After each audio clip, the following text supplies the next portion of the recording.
in Southeast Asia and beyond to achieve SDG 4.2 to ensure that all girls and boys have access to early childhood educations. Ladies and gentlemen, to conclude my reports, once again I would like to convey my sincere gratitude and appreciation to the honorable speakers, a leader from the Ministry of Education, Culture, Research and Technology, leader from the Simeo CSEP, and then also the Universitas Muhammadiyah, all commitment to do this international conference happens. Hopefully this international conference could provide us the knowledge and hopefully also it will be run smoothly and successfully. I really wish you have a fruitful and enjoys an international conference. Thank you very much for your attention. Wassalamualaikum warahmatullahi wabarakatuh. Waalaikumsalam.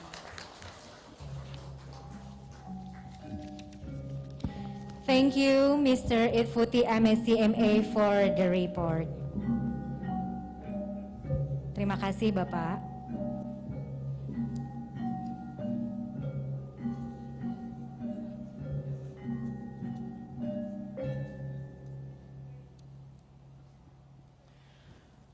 Bapak dan Ibu yang berbahagia, berikutnya kami akan mengundang Direktur Simeo Sekretariat untuk menyampaikan sambutannya.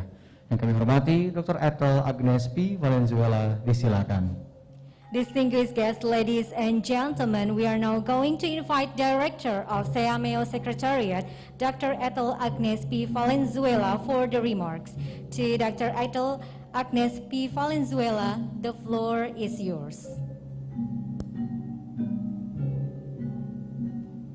Thank you very much, Your Excellency Minister Nadiem Anwar Makarim, Minister of Education, Culture, Research and Technology of Indonesia, Honorable Hari Iskandar, our High Official and Director General of MOCRT, Honorable Director Dr. Dwi Priyono, Director of Simeo Chechep, distinguished high officials from Southeast Asia and from the host country, Republic of Indonesia, high officials for ECCE and parenting, honorable rectors of Universitas Muhammadiyah, Cirebon, Indonesia, honorable directors and officials of Simeo centers based in Indonesia and all over Southeast Asia, our distinguished speakers, ECCE experts, invited during the second International Conference on Early Childhood Care, Education and Parenting. Friends, ladies and gentlemen, a very good morning. I'm so happy to see you all in this hybrid event. Today, we will do a lot of reimagining ECCE and redefining the effective approach for developing early childhood in the post-pandemic era. I know that we are still in the pandemic, but I hope that the worst is already over. So like you, we can take on a lot of hybrid events and take on real planning for our region. Especially today, we're talking about ECCE in the post-COVID world. Early childhood starts from conception.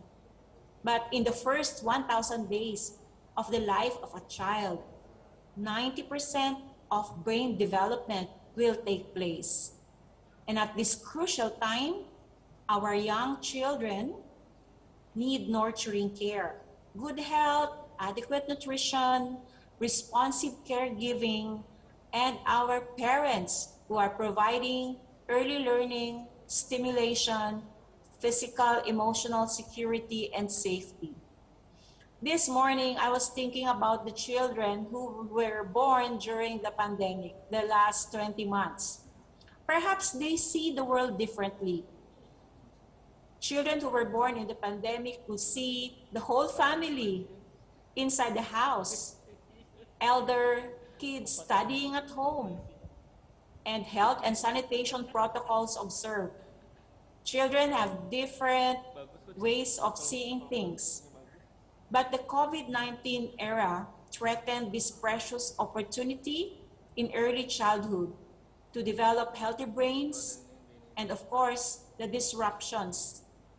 Today, in this historic event, we will redefine the new ECCE competencies, pedagogies, and despite the raging pandemic, we are still able to meet and share our knowledge and how technology will make it possible for this collaborative learning to continue. Let me congratulate Simeo Cheche for hosting and co-hosting this event with our university. As you may be well aware of, Simeo with UNESCO Asia Pacific Bureau have already developed the ECCE Teacher Competency Framework. And we did several sessions in Indonesia. But now it's different. The world is different. During the pandemic, many things have changed. So we need really to redefine the new competencies of teachers and ECCE caregivers. We need to look at the existing ones. Maybe fewer competencies, but we need to add a lot of digitalization, ICT-based competencies, or even doing home-based learning, because many of our countries in the region are still doing hybrid or flexible learning strategy, staggered classes in the classroom, and some will have take 2 days off and do their home-based learning. So this international conference is very timely for us in the region to redefine teaching and learning in ECCE when everything is now hybrid, blended, or flexible.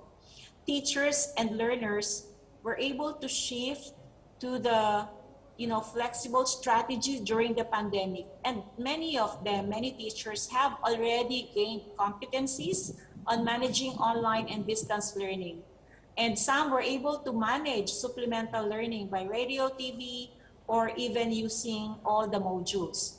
So we look forward to receiving the result of this deliberation and international conference and conversations in addressing issues and concerns that will drive us all in post-pandemic world.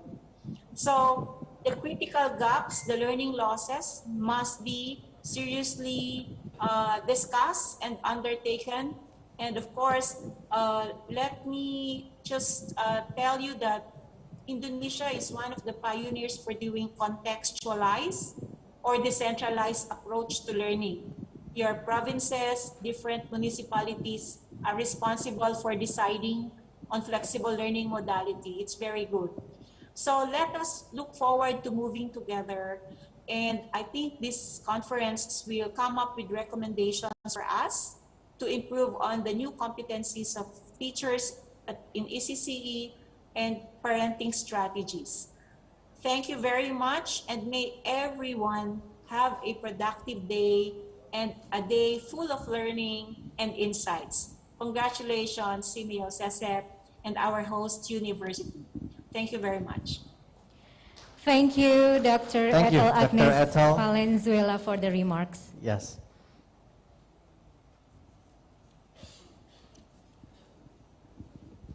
Hadirin yang berbahagia, berikutnya marilah kita simak sambutan dan sekaligus mohon perkenan Bapak Rektor Universitas Muhammadiyah Cirebon untuk membuka kegiatan secara resmi. Yang kami hormati Bapak Arif Nuruddin, STMT, disilakan.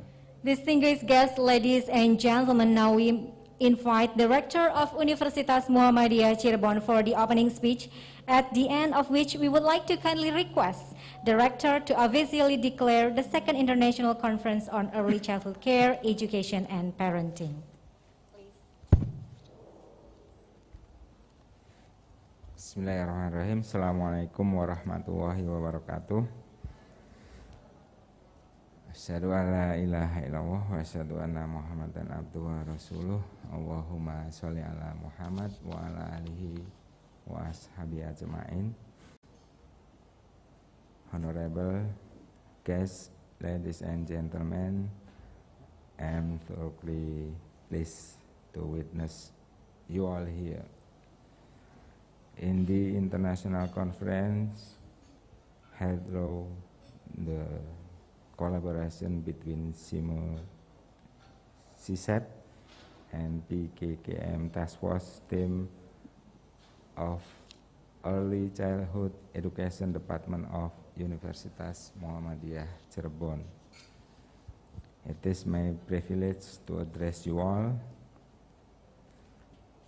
Therefore, on the behalf of Universitas Muhammadiyah Cirebon, I would like to kindly welcome and express my greatest gratitude and appreciation Mr. Haris Iskandar as represent Minister Education and Culture Republic Indonesia, the Honorable Directors of CISEP, Dr. Di Priyono, the Honorable Deputy Director for Program of CISEP, Mr. Futi, Honorable Vice Rector of Universitas Muhammadiyah Cirebon, Mr. Nana, Mr. Badawi, and Dr. Wiwi Hartati, Head of Childhood Education, Dr. Cucu, Dean of Faculty, Dr. Dewi, also to the Honorable Speaker in this event, Professor Chiaki Miwa from Hiroshima University, Japan, Associate Professor Mark Tesar from Auckland University, New Zealand, Dr. Sofwan Effendi, CRT Indonesia, Dr. Sofia Hartati from Universitas Negeri Jakarta, Dr. Ivan Fauzi Rahmat from UMC Indonesia, Miss Ines Profus,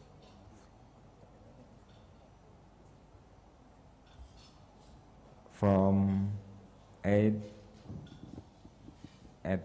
Action France, Prancis, Mr. Kadir Khan from Bildung and Erziehung, Germany.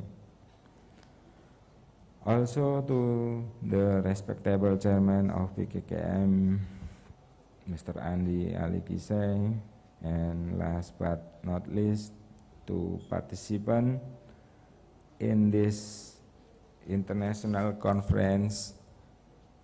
We are truly delighted with your presence.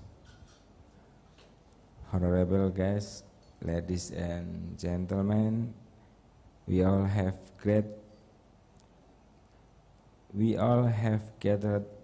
here today to attend the international conference on early childhood education entitled Redefining the Approach for Developing Early Childhood in the Post-Pandemic Era.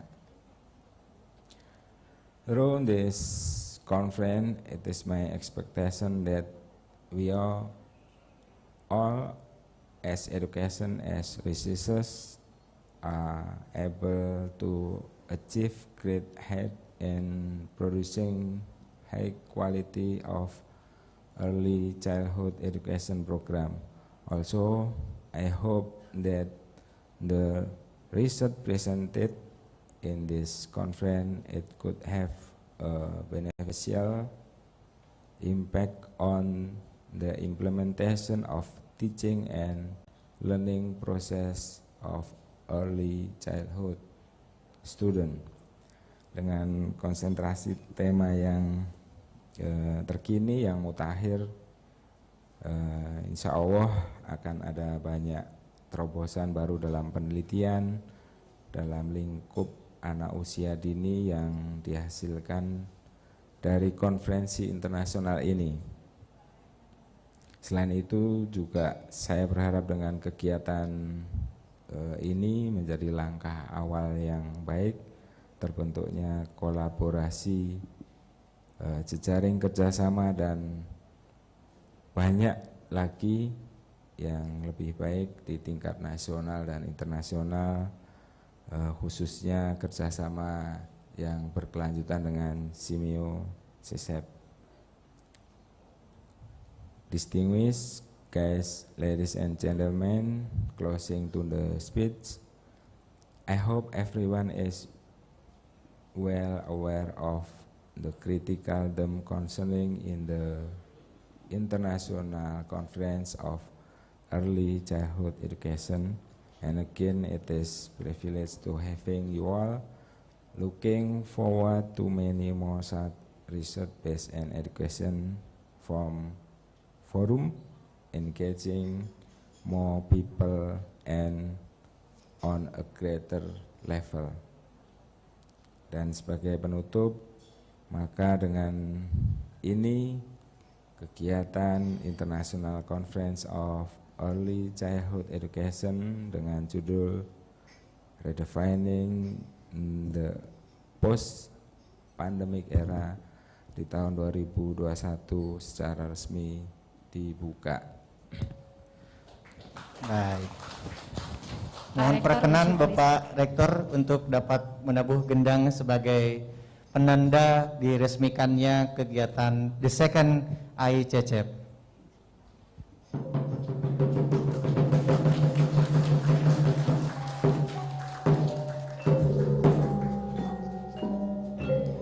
Yeah, thank you for Mr. Arif Nuruddin STMT for the opening remarks.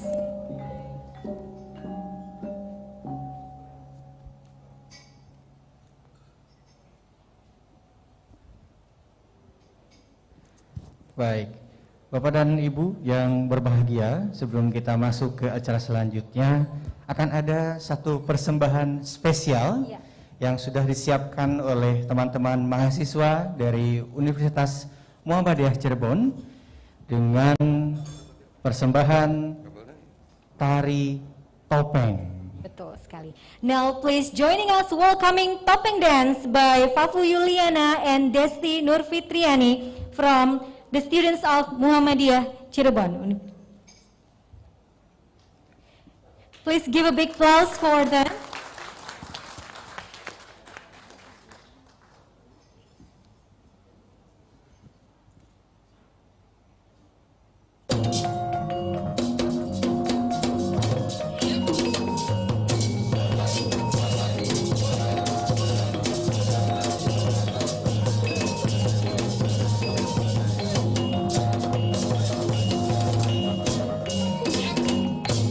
Ladies and gentlemen, Tari Topeng Cirebon or Cirebon Mask Dance is one of the originating dances from Cirebon, precisely from Indramayu and Jatibara.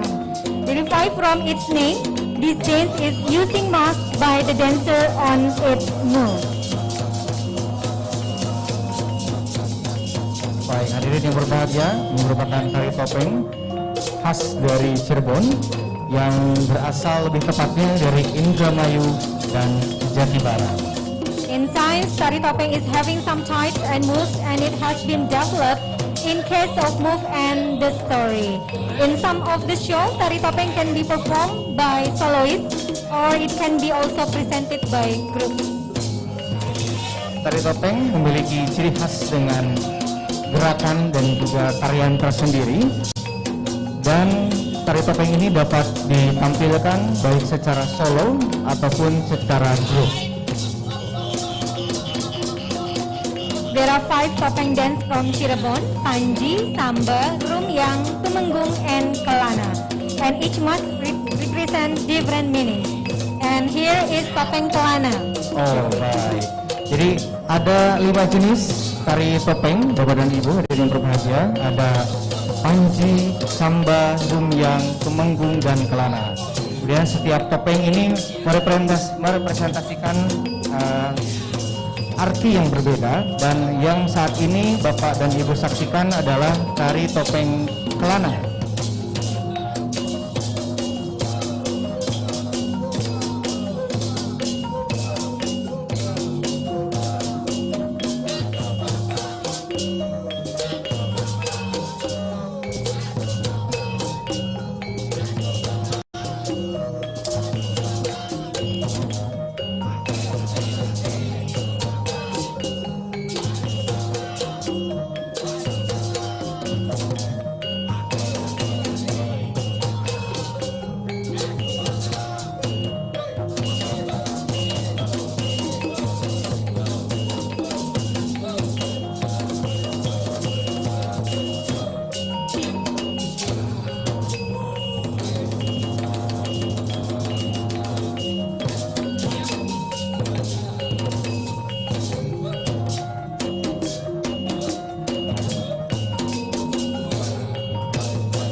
Boleh, sekali lagi Bapak dan Ibu tepuk tangan untuk teman-teman mahasiswa dari Universitas Muhammadiyah Cirebon. Thank you Fatu and Desti for your great performance. Ladies and gentlemen, in the past year, CMU Cecep has achieved various achievements in the field of early childhood care, education, and parenting in Southeast Asia. CMU Cecep has conducted many programs with our core programs, namely research and development, capacity building, and advocacy partnership. Ladies and gentlemen, may we present to you the CMU Cecep achievement video. Please enjoy.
Thank you very much, ladies and gentlemen.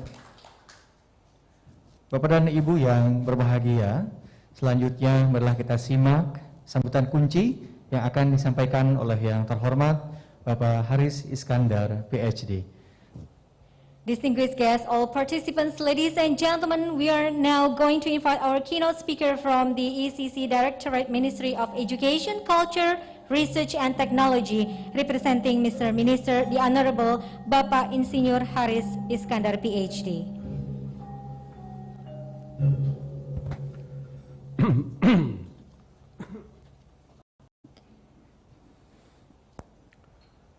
Bismillahirrahmanirrahim. Assalamualaikum warahmatullahi wabarakatuh. Good morning, everybody. The Honorable Insinyur Arif Nuruddin, Pak Rektor, the one that's just opening this event. Thank you. Pak Muhammad Sofyan Effendi, the Director for Human Resources from the Director General of Higher Education. Pak Dwi, Director for CMO Chichep, and all the gang. All right. Also, Dr. Ethel Agnes, who just present here online with us.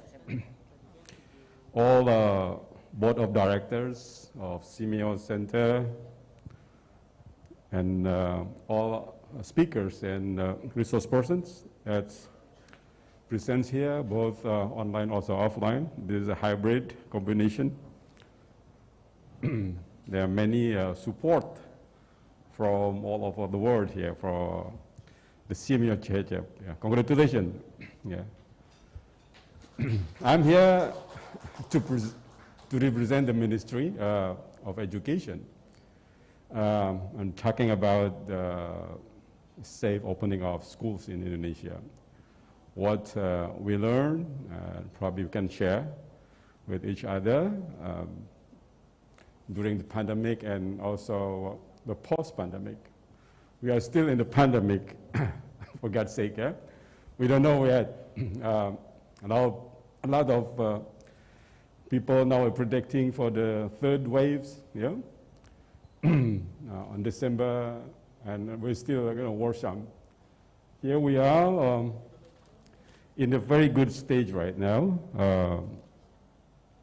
compared to last July, of course. Yeah, the COVID in Indonesia is now declining to the bottom, and we are hoping the situation will continue like this, and we win the war against COVID. But the war is not over yet.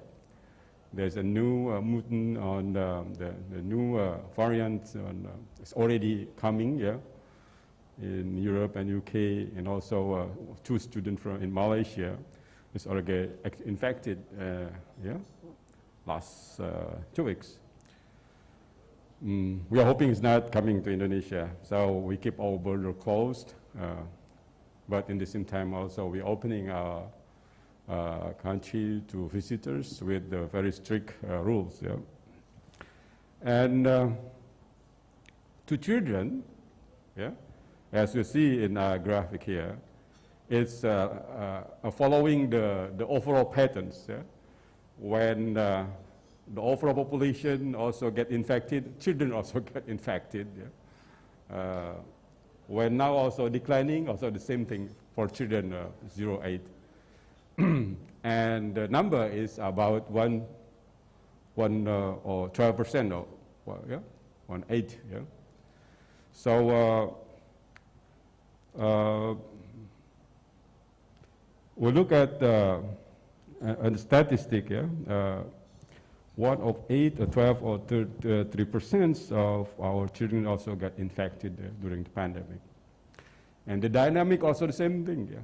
Because the children following adults, of course, children with moms and dad, when they have long vacation, then 2 weeks later, you get the number.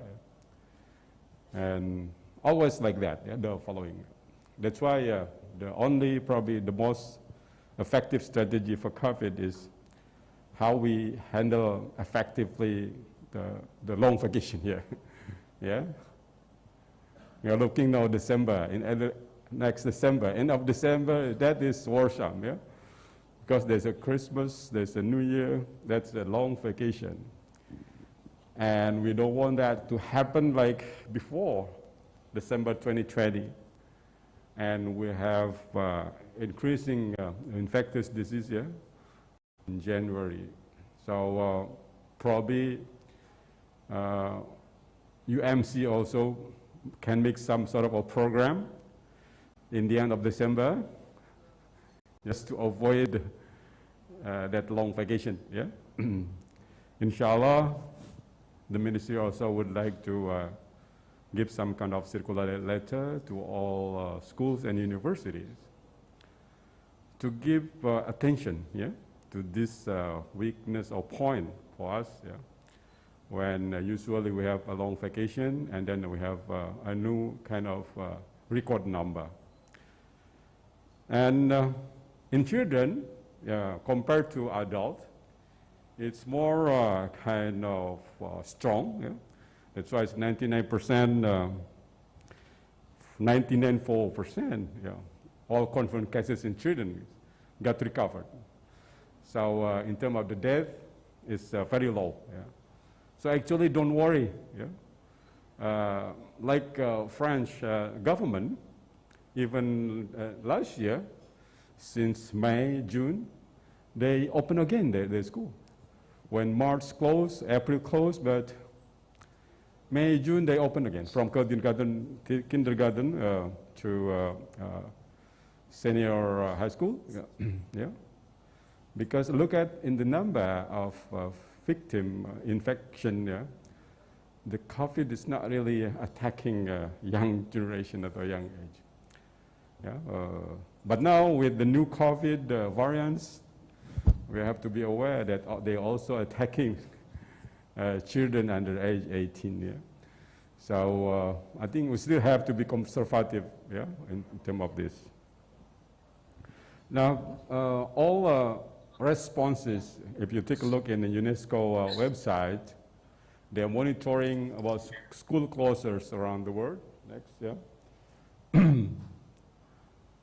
all school in the world closed, yeah, last year, and some open partially, some open 100%. Yeah, we are the one who are partially open. Yeah, and now in the day of what 625. Now it's 625 days since we declare a pandemic. Yeah. We still partially open. It's not fully open in our school. We responded the pandemic with our policies by doing everything at home, working at home, studying at home, praying at home, everything at home. Yeah. And in terms of learning, there are a lot of revision already in terms of the regulation. Yeah? Since July, we have given permission for those who are at green zone level. They can open face-to-face learning activities, but the rest should be learning at home. Yeah? So as you know that our zone, our region is color. It's colored by like red light, traffic red light, green, yellow, orange, and red, based on the risk analysis that's done by Satgas, COVID task force. Yeah. And that is in the level. And then we change that to the level 1, 2, 3, and 4. Yeah? So the red is level 4. So only those in the level 4, it's not allowed to open for face-to-face learning activities. But the rest of school, they can allow. Yeah? They can open face-to-face learning activities with limited, of course, yeah? And with a lot of health protocols implementation. So the first launched in July, the regulation, but 4 ministers signed on the regulation: Ministry of Education, Ministry of Religion, Ministry of Health, and also Ministry of Home Affairs. And then also revised 2 months later, and also revised again based on the dynamics of the policy itself. And by the end of last year, there's a new regulation which is not based on zone anymore, but it's depend on the local governments, how they do doing assessment, yeah, on the COVID risk analysis, which is based on the community transmission and also health service. Yeah. So we look at in the green zone. If we look at the sub-district and also village level, we can also find yellow. Yeah? And on the other hand, even in the yellow zone, you can find a green village, let's say. So the one who really want to make, true assessment, then they have to be local. So we give it to local. Yeah? So as also PSBB, also we are moving to a local down to PPKM. Yeah? PPKM is actually PSBB, but at the level of macro, yeah? At the level of district, at the level of RT, yeah? Village level. So the same thing also in education. Yeah? So we give them authority, fully authority to local governments to authorize giving permission whether school can open face-to-face or not. Yeah. We give them some criteria. We give them the checklist, yeah? The school readiness checklist, yeah? Which is mostly based on sanitation. So that is the policy side. Yeah? The checklist is on sanitation, where they have the school have sanitation and toilets. They have access to health services, whether they track their students, teachers, and administrators in terms of the health condition. Those who have comorbid, who have or have some kind of symptom, they advise them to stay at home, yeah, not coming to school. So they have to track down the health progress every week. So that is also put that in the report online to Jakarta. So we have the website, we call it Kemdikbud-Kesiapan Belajar, yeah, .kemdikbud.go.id. In that website, we can see how many schools that's already ready to open face-to-face, yeah. They're not, they already made their own homework, yeah. They already providing sanitation, they already health, and also they already talk with the parents. They have to have permission from parents. Yeah? If they don't, they cannot open, and then get a permission from local governments. Okay. Kurang jelas. Sekarang? Okay. Yes. And the ministry also providing some sort of support, yeah? Support from the ministry for learning at home, begin with the relaxation of school grant programs. BOS, yeah? BOS and BOP, it's depend on what they need. School can purchase everything, even including the health goods and services. Yeah? And also providing the website for teacher sharing. Yeah? This is online sharing among teachers on variety of learning deliveries. Also providing internet quota subsidies, yeah? From early childhood until university, students and also lecturers, giving quotes, yeah? And also providing the emergency curriculum, which is shorter than the regular one. This is the emergency, it's not a regular one. Also getting a student assessment, it's not the regular one, also now it's a national assessment, yeah. And providing also alternative delivery, learning deliveries through distant learning, yeah, and also TV, radio, the sanitation and health campaign. This pandemic is teaching us how to behave, yeah, to treat our body and our environment better. Yeah? What we call it perilaku hidup bersih dan sehat, yeah? PHBS. Yeah? That is probably one of advantage, yeah, of this pandemic, yeah? Giving us this kind of new habit on PHBS, and we are hoping this will become a culture. And also the assessment of internet network acceleration. Because Indonesia is not covered by internet 100% yet. And also the instructional through modulars. And in higher education also now it's all obligatory to do on learning management system. Yeah? And this is the advantage of pandemic. Yeah? Before that, this is really difficult, yeah, for us to do. And also the online capacity, yeah, for teachers and also for parents. That is the support for face-to-face learning activities that providing by Kemdikbud. Next. Yeah. Learning face-to-face also is not comparable to learning at home. Yeah. We also have a regular survey, and children and also teachers really eager want to resume to regular classroom. Yeah. But they're worried about their health, so about disease, infections, and everything. So the first part is a vaccination program. So we have a very active vaccination program for teachers and administrators throughout the country. Now it's reaching up to 63%, yeah, of 2.8 million out of 5 million, yeah. That is the fully vaccinated already. For those one, 63%, and the fully vaccinated is 63% or 2.8. The first vaccine is 30%. And we have target by the end of this year. The end of this year will be 100%. Yeah. Here is all lecturers. Is already vaccinated? Okay. Yes. Yeah. Okay. Good.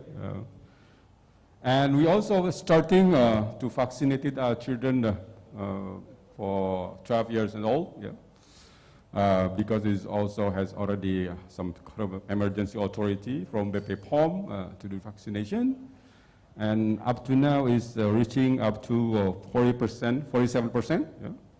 And for those one, and 29% for fully vaccinated. Last week probably there's a news that US already giving authority for Pfizer, yeah, to do their vaccination for 5 years old, but we're not that yet. Yeah. But this is also probably next will be under our discussion. And the second one is the one that's to support the learning activities at school is a school readiness checklist, which is already done by school, submitted to local governments, and local government will be visiting school to do verification and validation. But this is the report that's sent by school or through online, Kesiapan Belajar. This is at the beginning of academic year. All the checklists, at least 3 groups of checklists. One is in sanitation. It's good, looks good, yeah. It's a green, yes, looks mostly they're ready. Yeah. They have a clean toilet. They have for wastafel, yeah, of course cleaning and everywhere, and with running water, and then access to health services. Yeah. They have connection with the local puskesmas hospital. Yeah. They have transportation that will do that. The one that is really weak is here on the tracking of students, the teachers, administrators' health. Yeah. Because this is very important to do tracking. We don't want to get caught in the middle that someone just get a trip from Jakarta, with red zone Jakarta, come to Cirebon, and Cirebon is already green, let's say, to our school, and then get infected to their classmates, and the whole school is going to be red. Yeah. Because there's no need or 10 or 20 or 100 students. We just need only take one infected children to get the whole school get infected. Yeah. To get this whole town, actually, whole town, even the whole country. Yeah. So from epidemiology, we have to be very, very conservative. We have to be very careful not to really take attention of these health protocols. Yeah. And for the health protocol monitoring, next, we have many instruments. The first one in the school readiness checklist. At school, we have formed what is Satgas, or COVID task force. Yeah, at school from early childhood until university, they have Satgas or task force. The one that's mostly the monitoring the health protocols. Yeah. and giving some kind of socialization, education on COVID and health services. And also the availability of sanitation, access to health facilities, and tracking student teacher administration, and also now is a vaccination program. That is school readiness. Yeah? And we can see in online website, the Kesiapan Belajar. Yeah? The second one is compliances. How to comply with 3M, yeah? Wearing mask, yeah? Washing hand, and social distancing. Yeah? Do you know social distancing, the difference between social distancing and physical distancing? No? Yeah. That's because social distancing, because that's from IPS. Physical distancing is from IPA. Usually, same thing actually. Yeah? Yeah, so the social distancing, this is 3M. Now it's become 5Ms also, which is extension of the social distancing, which is mobility. Yeah? We reduce our mobility, restriction our mobility, and also to avoid the gathering, yeah? Berkerumunan, yeah? The compliances for health protocol at school, we have to observe also. Also, we do the screening on the symptom. And this is mostly Satgas roles, yeah? And then they also supervised by a local Satgas. Yeah? And also it's reported on BLC application. Yeah? BLC is Bersatu Lawan Corona. Yeah? BLC application. That is applications developed by National Task Force for COVID. And then the screening also, especially for visitors, all visitors, and that's giving a notification through WhatsApp to the person in charge at school at the local Satgas. Yeah? And also this is also giving them on the dashboard of Peduli Lindungi. Yeah? Everybody has Peduli Lindungi? Yeah? Okay, good. That's an instrument for our monitoring. And also surveillance. So this is the system, actually, in our school system, yeah? In our school throughout the country, from opening our school and also to monitoring the health service. So far, compliances on wearing mask and social distancing so far, next, look like this, very good, yeah, very good, 93%, mostly wearing mask, yeah? And also 88% is social distancing. This is a bit difficult, yeah, but then I think we have to remind our friends that 1 meter away, a minimum at 1.5 meters, yeah.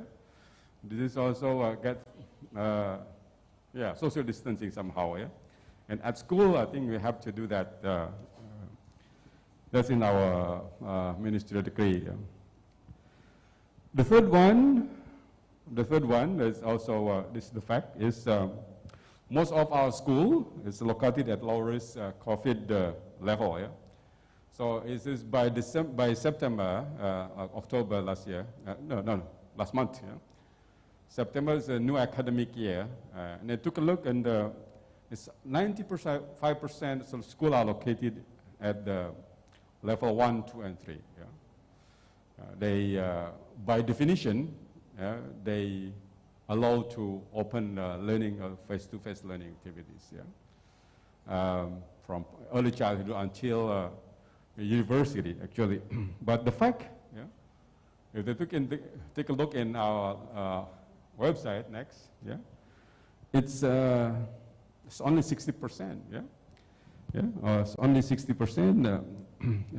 Sorry, it's only 40%. Yeah, this is 40% is that opening the face-to-face learning activities at the time, September. And now the number is already changed. Yeah. I'm just portrayed in the beginning of academic year. Yeah. Some local government is still afraid of getting infected, or some school also. So this kind of combination. Yeah. Some parents, school leaders, and also local governments or Satgas, this is a combination of both that's making this kind of happening. So it's not just one factor. Next, if we take a look in terms of the province, this is the red one is face-to-face, this is the Maluku Utara, like Aceh, a lot of them is doing face-to-face learning. One month ago, now this is changed. We are hoping by the time, all school, all local government would give permission, according to the analysis of virus community transmission and also the health services. See, and students come back learning as usual. And this is what we're talking probably during this conference, the experience of each country, how to prepare to have an effective learning program. It will not seem anymore as before pandemic. There will be probably, because they said digital here, there will be more kind of hybrid, there will be more kind of flexible kind of learning. It's not the same anymore. So I think this is a very good time and good place. We talk about this, and our children will have a benefit for the experience of our countries. The next one, probably the one that's also the benefit of, or the positive impact of our pandemic is parenting. This is parenting never before. We come to educate our public easily right now. There's an increased awareness of the importance of parenting, the importance of collaboration between school and family and also community. And this is pandemic teaching us that. No doubt, nobody doubt about the importance of parenting right now. Compared to us before, we did some kind of socialization, campaigning. This pandemic gives us a free socialization, a free campaigning on parenting. That school is the first, home is the first school, the first madrasa. Parents is the first teachers, the main teachers, the longest one probably, and the main one. So very strong bonding right now between parents and children, and we have to take that benefit to have to take this advantage, combining in the post-pandemic next. We take both of them. We can combine the strength of school and also the strength of parents, the home. It will give a lot of maximum benefit for children. School, as we know, the strength of school is in 5S, right? Standard, structure, system, social, and also specialist. But there is a weakness for school, which is assuming everybody as the same. So school is just one size fits all. There are 30 students in classroom, but teachers cannot giving attention to each. So they give them average. They are working on median, especially. And nowadays a new movement, of course, that we have to give them the learning approach has to be individualized, has to be personalized. But 530,000 schools in Indonesia right now is in this uniform kind of mode. Because this is the most efficient one. Effective learning, effective teaching, giving them all the same. And compared to family, this is the other way around. Family giving them focus, family giving them attention to each unique entities of children. Family have a very strong bonding between one of Papa and children. And that is the biggest capital that school cannot afford.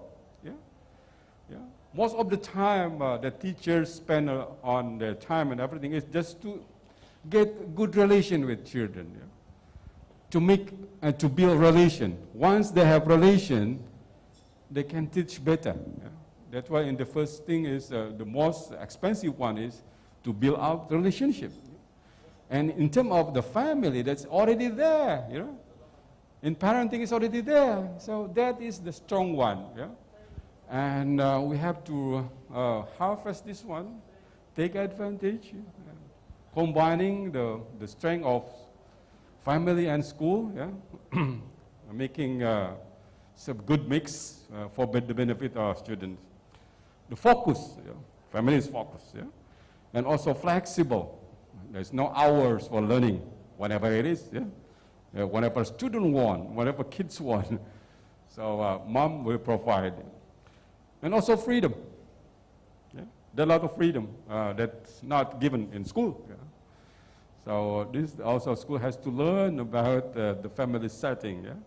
Probably next school will be more kind of family setting and family will be more kind of school setting.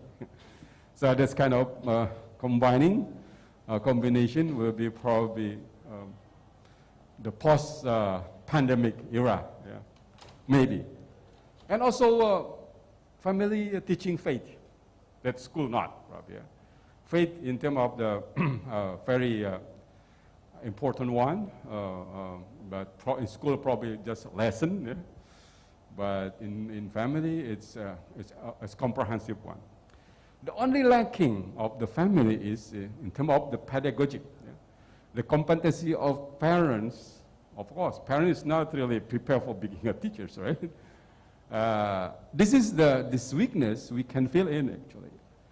So everybody in school system can make a collaboration with teachers, yeah, with parents, and giving them the knowledge and skill on pedagogy.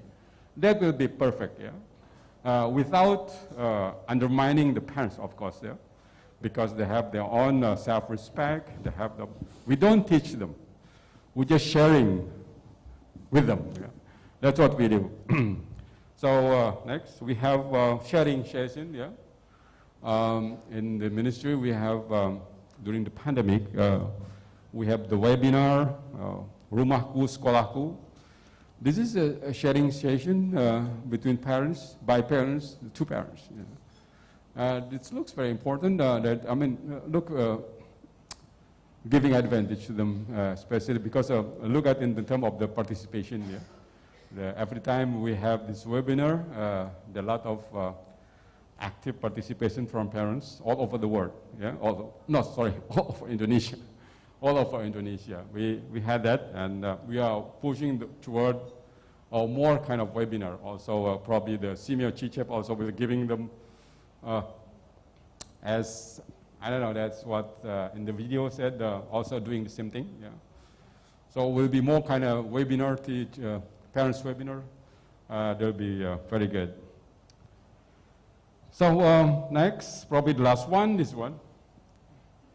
As well, the limited learning or face-to-face learning activities, yeah.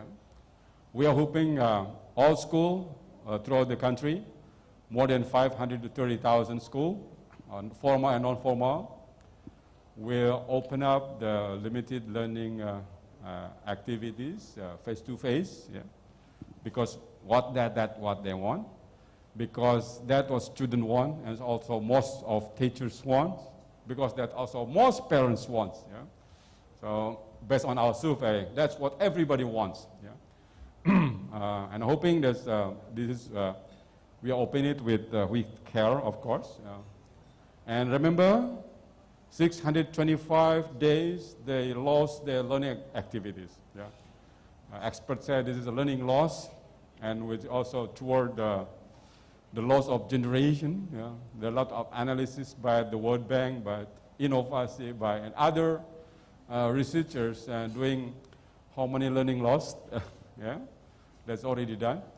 The first one is, of course, the negative impact of pandemic is a learning gap, yeah, between the one have access to the internet and not. Yeah. So that is also a widened gap and then it will continue to learning loss, yeah, in which there's no more kind of motivation of learning, yeah, compared to, let's say, when you have a face-to-face. There are a lot of topics, a lot of competencies, a lot of learning outcomes that's already passed that they cannot trip out. And that is damaging their learning competencies and takes years, yeah, to recover. Yeah, based on the literatures, the learning loss, it will there forever. So one of recovery is actually through remedial program, giving them remedial program. But it's not also will recover. It will stay there, yeah, until next 5 to 10 years. So this year when we have a new classroom, a new class station, we advise teachers and school principal, local governments, to do remedial program.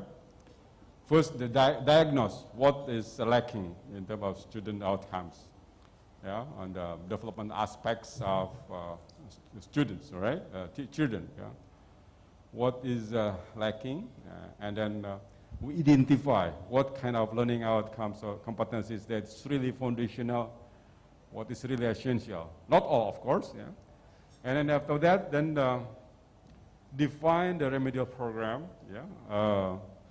Define the objective and resources and everything, and combining with the existing current academic year, yeah.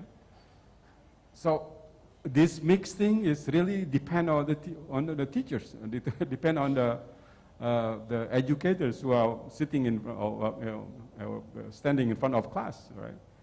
So we don't have to make a separate kind of program. This is from morning, let's say, to 12 o'clock. This is going to be this current academic years, and in the afternoon will be the last year academic year. That's not what's going to happen.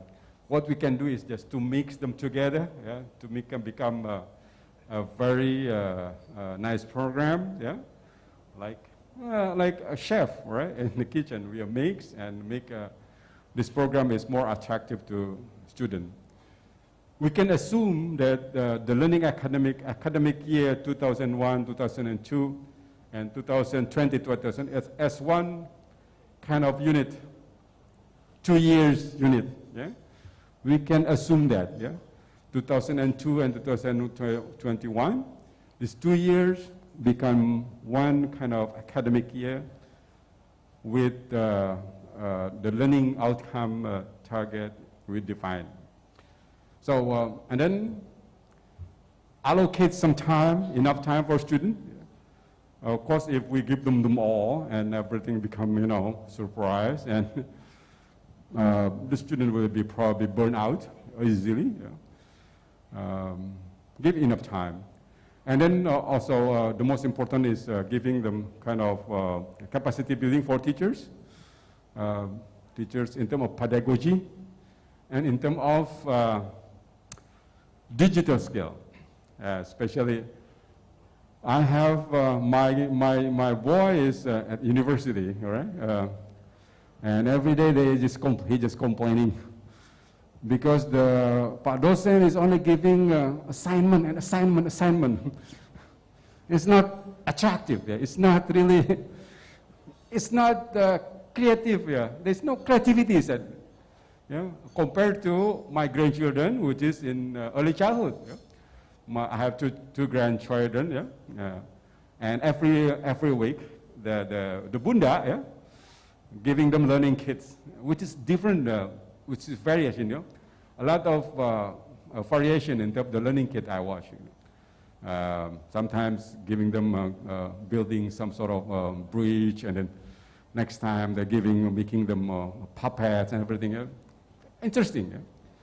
But compared to the assignment from university lectures, it just, you know, look, this assignment just. So I think they have to do capacity building on pedagogy again, all teachers. And and especially on digital, on digital skill.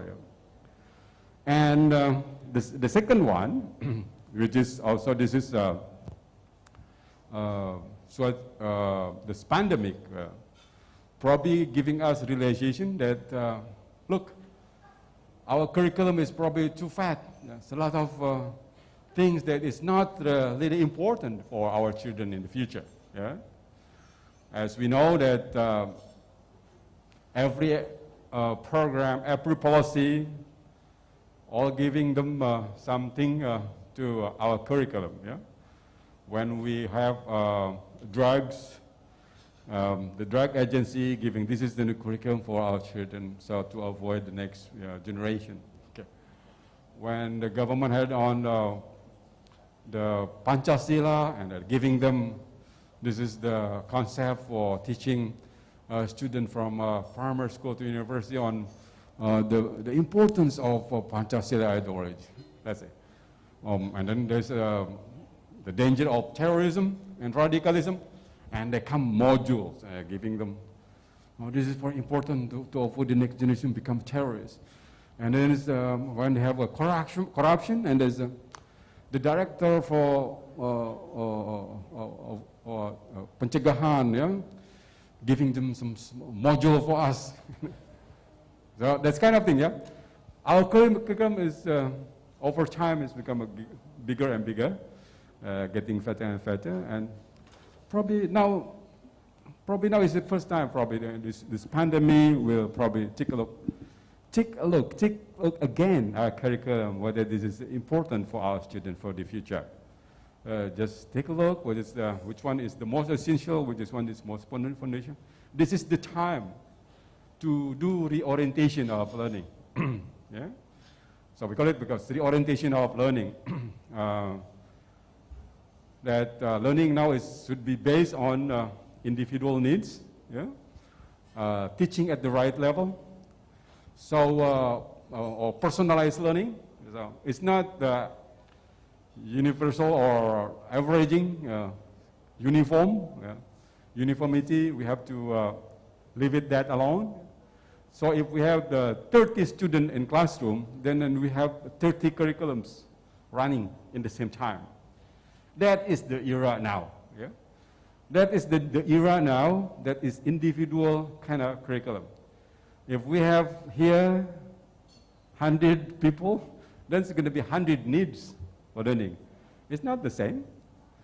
Pak Sofian probably with Pak Adwil, we have different motivation sitting there and listening to me. Pak Sofian probably didn't really. Okay, just to pass the time. So that kind of thing, yeah.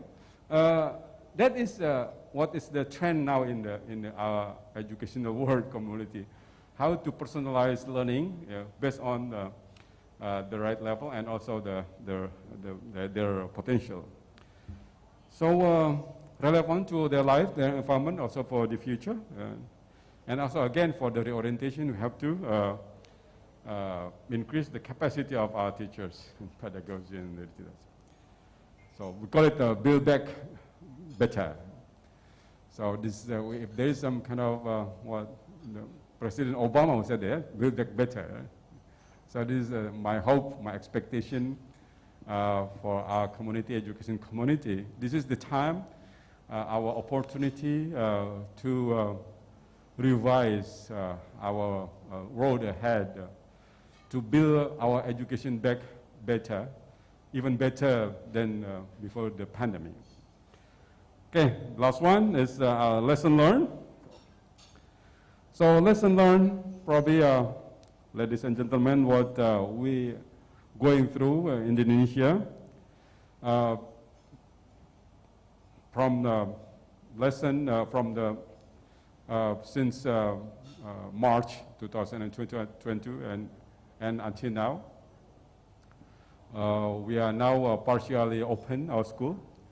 To increase that, we have to do, first one is to accelerate vaccination program for teachers and administrators. That seems increasing, boosting the self-confidence of our parents, teachers, principal, and also local governments to open up the learning activities at school back again. So this is the key, actually, the vaccination program. And now we have 12 years old program target, and that will even better. The second one is to increase the capacity of local education and health offices to verify and validate the checklist, the readiness, school readiness checklist. Yeah? The school submit the checklist, and there's some backlogs because local government has limited time and also personnel, but then we have to find out how to accelerate, how to accelerate that. And also the local transportation. There are a lot of local complaining from our students. They don't have the really kind of health or proven local transportation. Also local public transport to keep also campaign, educate, and reinforce the health protocol in public. Still wearing masks, washing hands, and social distancing is very important, and restriction for public or private gathering and limiting domestic movement. That is the key also. We handle our COVID beautifully right now. The 5M. And the most important is this one, is wearing mask. And build back our education better through remedial program and through reinvention of learning, reorientation of learning. I think that's what I can share and this morning. I hope this will be beneficial for all of us. Thank you. Billahi taufiq wal hidayah. Wassalamualaikum warahmatullahi wabarakatuh. Waalaikumsalam warahmatullahi wabarakatuh. Thank you, Bapak Haris Iskandar PhD, for your inspiring speech. Mohon berkenan juga Bapak untuk tidak dulu beranjak, dan kami akan mengundang seluruh tamu VIP untuk dapat berfoto di depan, Pak Direktur, Pak Rektor, Pak Sofwan juga, kemudian para Deputi Direktur dari SIMU Cecep dan juga Pak Misbah. Untuk dapat maju ke depan, kita akan mengambil gambar. Disilahkan kepada Bapak Wakil Rektor 1, Pak Nana, Bapak Wakil Rektor 2, Bapak Badawi, dan juga Ibu Wakil Rektor 3, Ibu Wiwi Hartati untuk dapat bergabung, dapat foto bersama.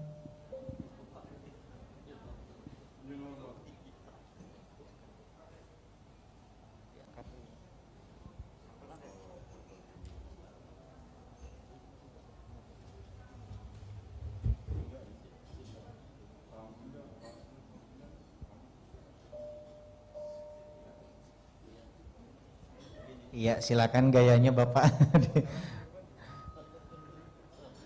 Baik, silakan.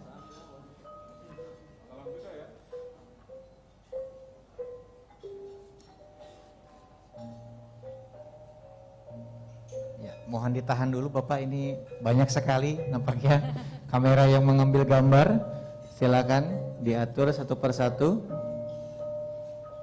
Bapak dan Ibu mohon perkenan, tangan kanannya diangkat untuk membentuk huruf C. Nah, ini gaya andalannya untuk Cecep Children Care Cirebon juga bisa ya.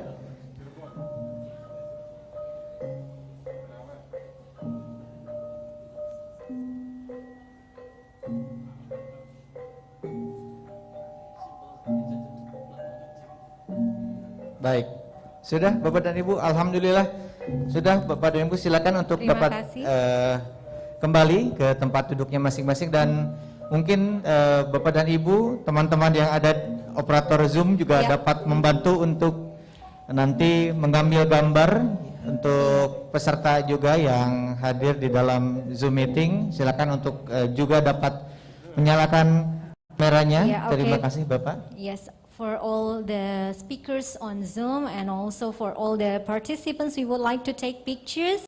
Please turn on your video. Yes, turn your camera on. First slide. How many slides we have? 2 slides. Ada berapa slides, Mas Rizal? Ada 2? Yes, so we have 2 slides and we don't know where you are. So please be steady and hold on. So we're going to count on our count. First slide, 1, 2, 3, smile. Okay. Okay. The next slide. The second slide, we don't know where you are, so stay still. 1, 2, 3. And please Thank kindly you. raise your right hand and form the C letter. C. For Representing Cecep. Cecep Children Care Cirebon. Right. Okay, 1, 2, 3 for the first slide, and for the second slide, 1, 2, 3. Thank you very much. Oh, siap. Sebelum kita akan memasuki sesi Sambil dipersiapkan untuk plenary.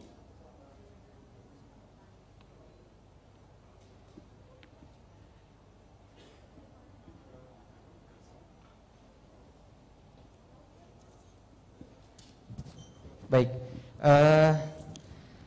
nampaknya Ibu ada satu pemberian cenderamata dari Semio Cecep kepada Bapak Haris. Oleh karena itu kami mengundang yang terhormat Bapak Direktur Semio Cecep dan juga Bapak Haris untuk dapat maju ke depan. Dan untuk teman-teman dapat mempersiapkan cenderamata yang sudah disiapkan. Silakan Bapak untuk naik. Ini ada satu kenang-kenangan Pak Haris, barangkali alhamdulillah sudah berbagi tentunya Ibu Ika bersama kita di pagi hari ini. Ya, ada satu kenang-kenangan menjadi pengingat juga mungkin Ibu ya bahwa di hari ini Pak Haris sudah berkenan hadir di The Second Eye Cecep. Baik, mohon ditahan dulu Bapak.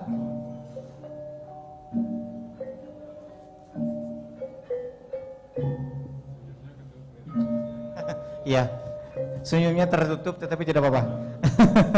Iya, sekarang itu fist bump ya Pak ya. Itu tadi ada sertifikat Bapak dan kemudian ada satu cenderamata lagi dari Semio Cecep. Boleh difoto Bapak? Baik. Alhamdulillah. Terima kasih banyak Bapak. Dapat kembali ke tempat duduknya.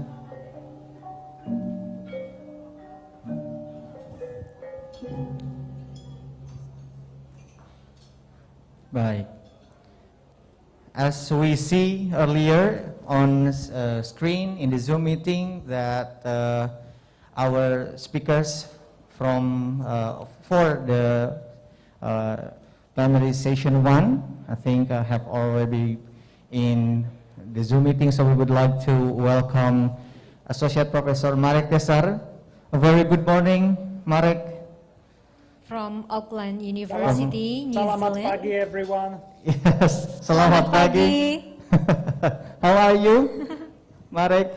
I'm doing very well, thank you. It's Salamat Siang here. Yes, Alright. selamat siang, exactly. So in Indonesia we're moving to siang, yeah.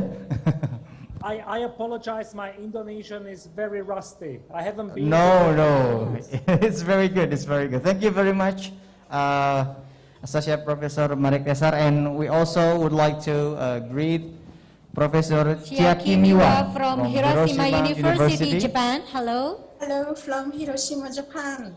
Hello. Nice to meet you. Nice to see you again. Yes, Meet you some. Nice to see you too. Arigato gozaimasu. I know that.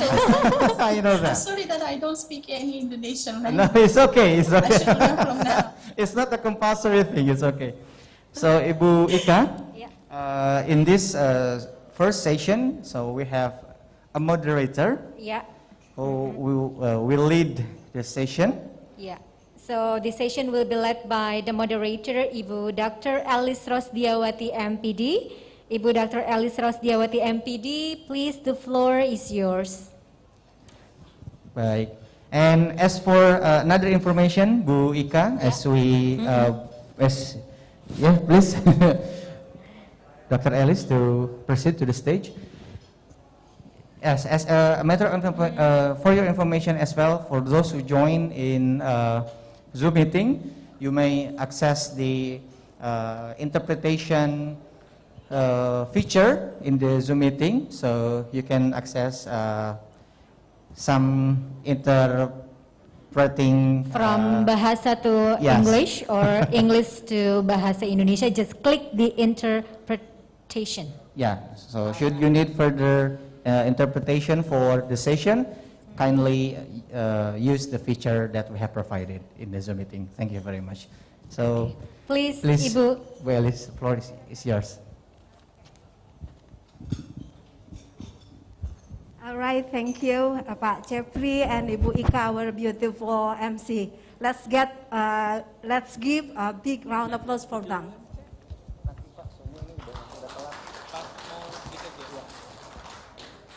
Okay, Bismillahirrahmanirrahim. Assalamualaikum warahmatullahi wabarakatuh. Right, very good morning, everybody, ladies and gentlemen. Welcome to the first plenary session of the second International Conference on Early Childhood Care Education and Parenting, held by Simeo Regional Center for Early Childhood Care Education and Parenting in collaboration with the University of Muhammadiyah, Cirebon. And as it is mentioned before, the theme of our second international conference today is redefining the effective approach for developing early childhood in the post-pandemic era. And I'm Alice Rosdiawati. I'm going to be your moderator today. In this plenary session, we have a great honor to present to you three of our respective speakers. Our first speakers who join here online is Dr. Muhammad Sofwan Effendi, MED, from the Ministry of Education, Culture, Research and Technology, Republic of Indonesia. And we have cordially invited Dr. Sofwan Effendi to begin our plenary session with the prominent information. Okay, please proceed, Pak Sofwan.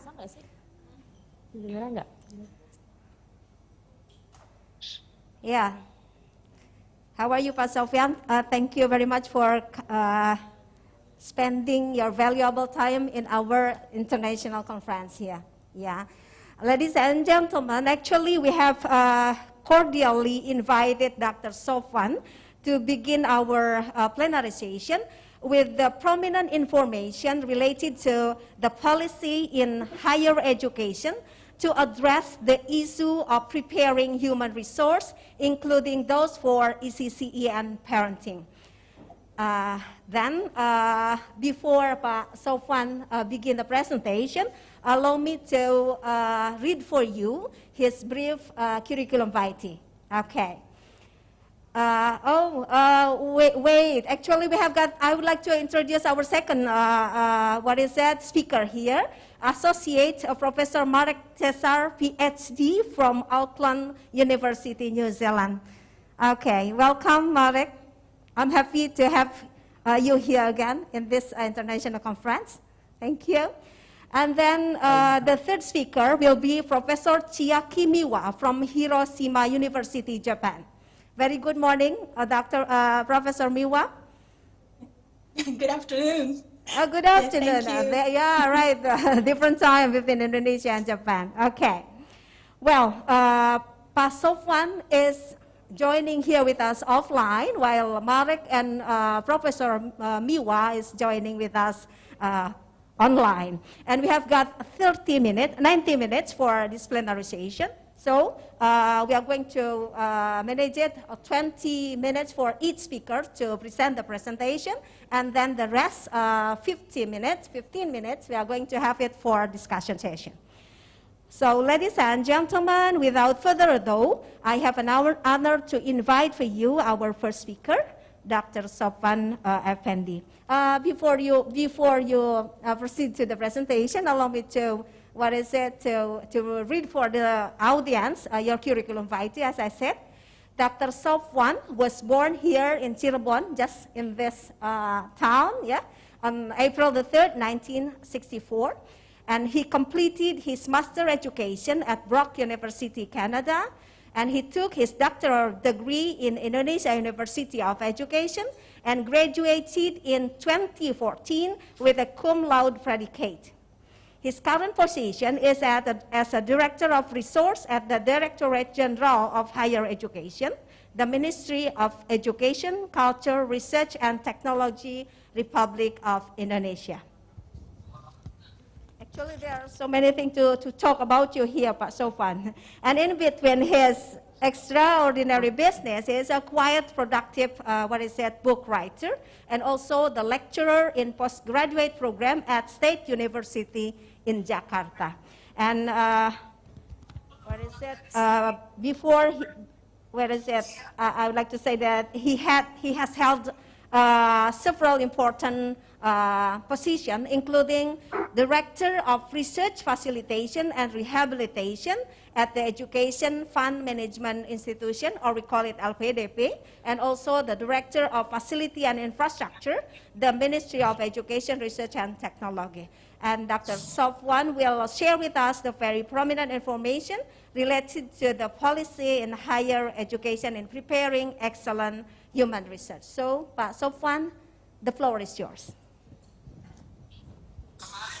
You can choose whether share it in podium or here.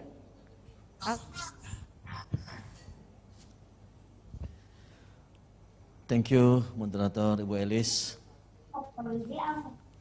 Honorable Pak Haris Iskandar, representative for the Minister of Education, Culture, Research and Technology, Pak Director and Deputy Directors of Regional CECEP Regional Center of Early Childhood Care, Education and Parenting, and this is familiar CMO CECEP in Bandung. Yeah. Rector of Universitas Muhammadiyah Cirebon, Pak Arif Nurdin, distinguished speaker, Professor Marek and Miza from Japan. Ladies and gentlemen, participant the second international conference on early childhood care, education and parenting. Assalamualaikum warahmatullahi wabarakatuh. Selamat pagi in Indonesia. First of all, I would like to thanks for CECEP and UMC, Universitas Muhammadiyah Cirebon, for having me here. It is a great pleasure for me to attend this conference as one of the speakers in this conference. Greeting to all of us, we hope that during the COVID-19 pandemics, we will be given health and enthusiasm to activities in the new normal area. Ladies and gentlemen,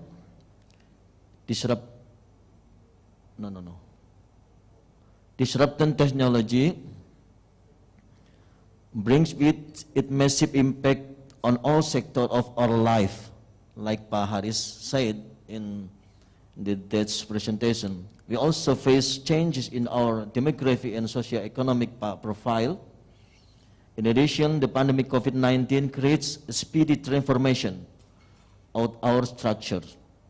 All these advances required to change our way to doing this for doing things. Thus, the Ministry of Education, Culture, Research and Technology has introduced various policies within the framework of that we call Merdeka Belajar, Kampus Merdeka.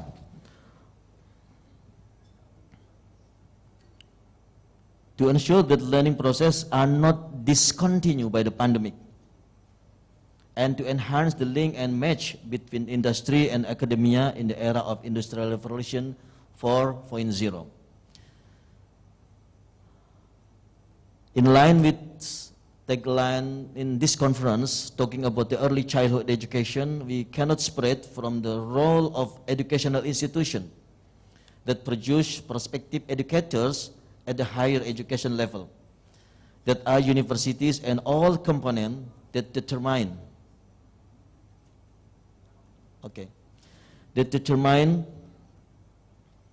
the existence of the university lectures, education staff, and curriculum, so that the coordination of the three will produce graduates who are competent and qualified and competent in accordance with the needs of the community, need of the nation and the state.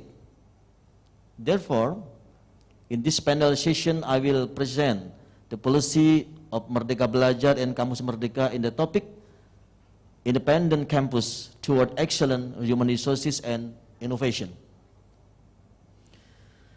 Ladies and gentlemen, since the end of 2019, the higher education have been given more freedom in the implementation of the three Dharma perguruan tinggi. As an effort achieved the mission of differentiation. In the middle plan, national plan, we call misi diferensiasi Universitas.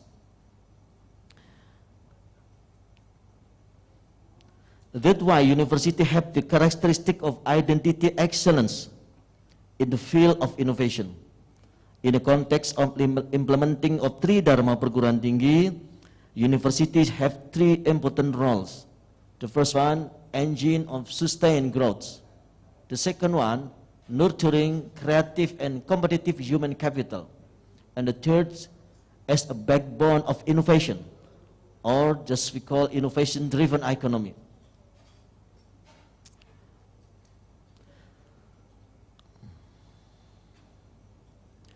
These three roles guide university in the context of academic triangle of higher education. For the national competitiveness, so far university are traits to consist proportion of the implementation of the three Dharma with uniform arrangement for the public and private universities. So that the lecture creativity space is limited by rigid proportion and his condition is not compatible with the freedom of campus, of not aligned with the Merdeka Belajar, Kampus Merdeka, like Pak Menteri has the policy. In the future, we will adjust the proportion of the implementation of three Dharma perguruan tinggi according to the mission of differentiation for each lecture, can focus more on exploring his excellent scientific potential according to his or her specialization. But of course, it must be in line with the university mission of differentiation. So that lecture are actor of creativity and agent of change in advancing scientific life of campus by adopting the needs of society, industry, and the national need. Oh, sorry, it's the wrong way. Okay, this please this second slide. Now in the third slide, yep. No, before. I think it's good if somebody can help to. Yeah, because this is first very slow moving. Sorry. Okay. Next, please. Okay, this slide.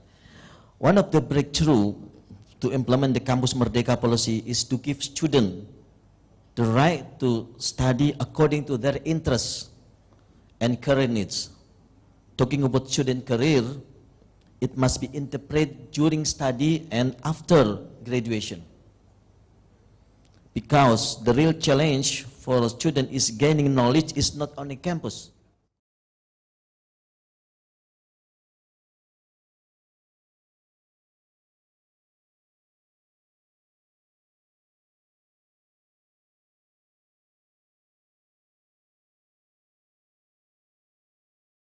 The program.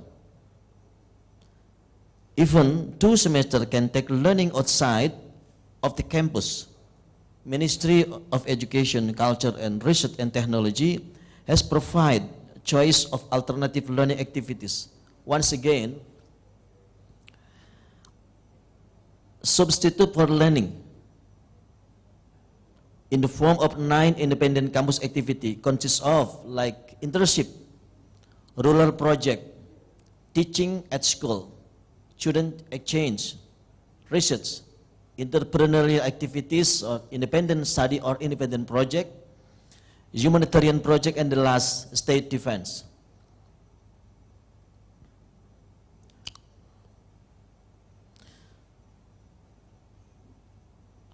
When it comes innovation, the university need partner as parties who will implement the result of this innovation.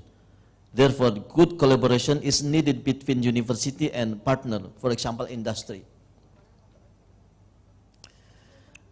And this 9 activity should be converted into the semester credit unit if students take one or more on this activity for at least 1 semester full. Next, please. Next slide, please. Okay.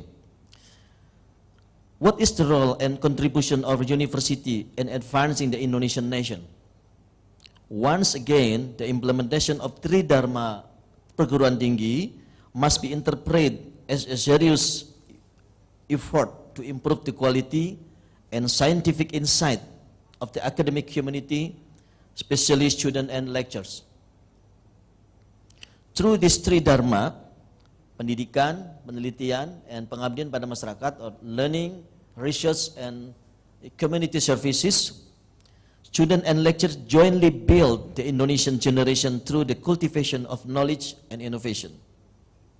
When it comes in of innovation, university need partner as a party who will implement the result of this innovation. Therefore, the good collaboration is needed between university or a partner, like industry, or professional organization, like community, like in the world university, this top-ranked university in the world. This is a good partner for this Indonesian university. The form of cooperation that can be established can be in the form of product downstreaming by industry.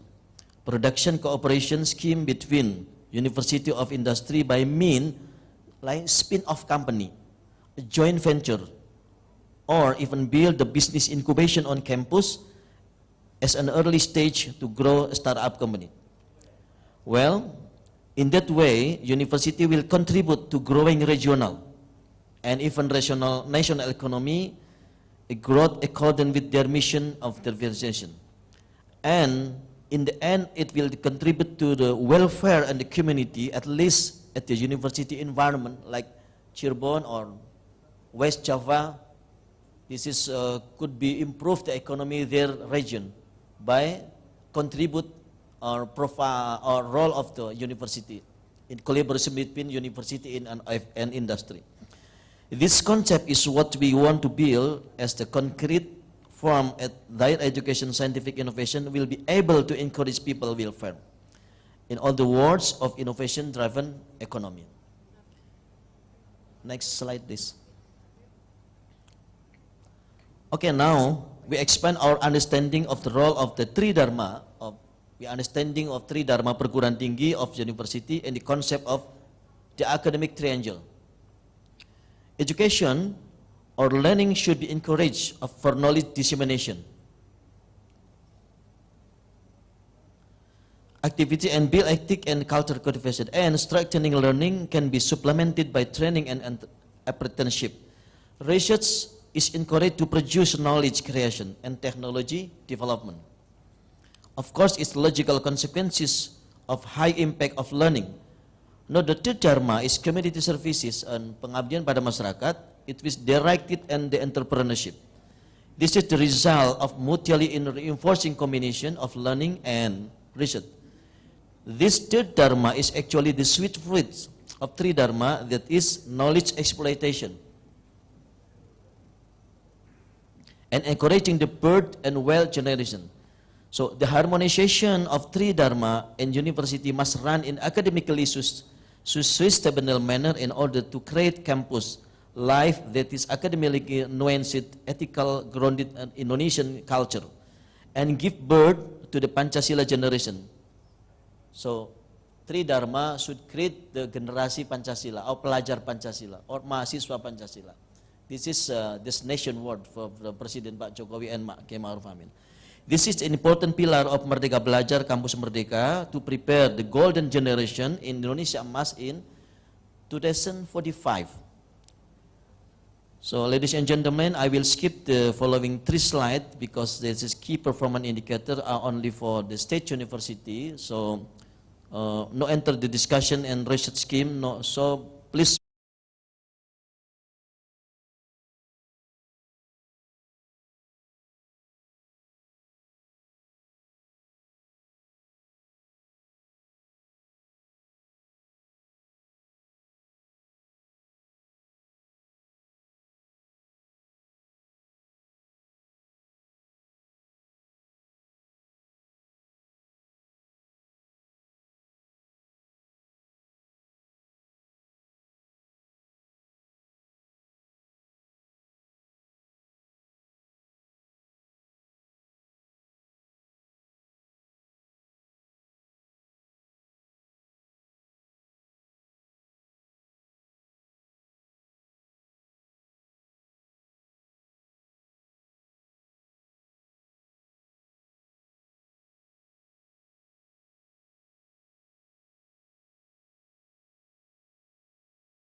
Dharma Pendidikan, Penelitian dan Pengabdian pada Masyarakat or Learning, Research and Community Services must be synchronized with the needs to the community of the professional world, including industry.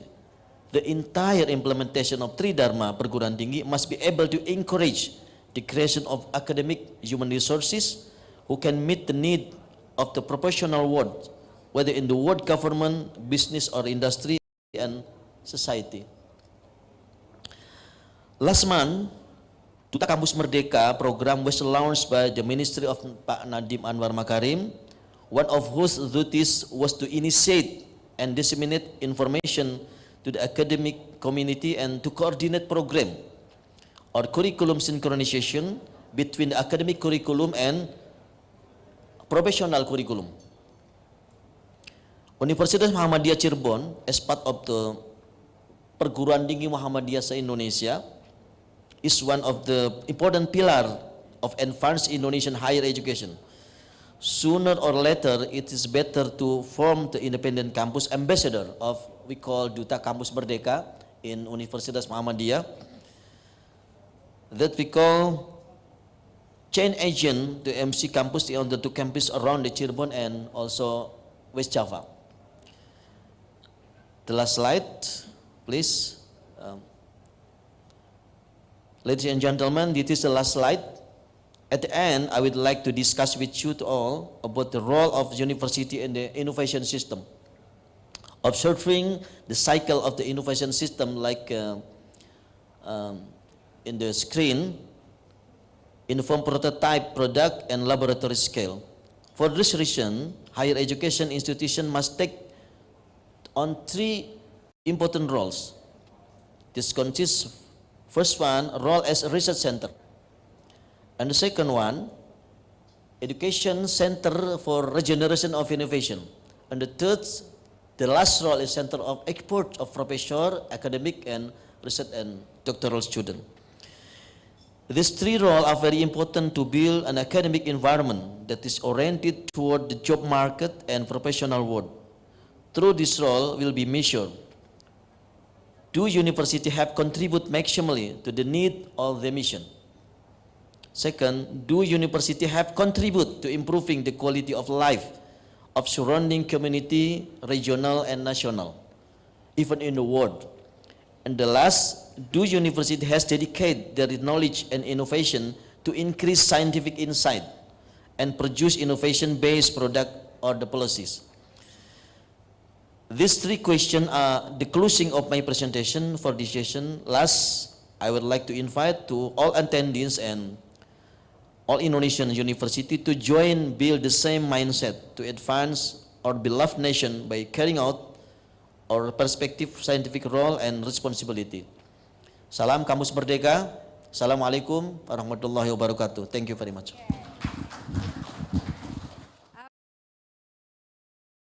Applause for Dr. Sofwan.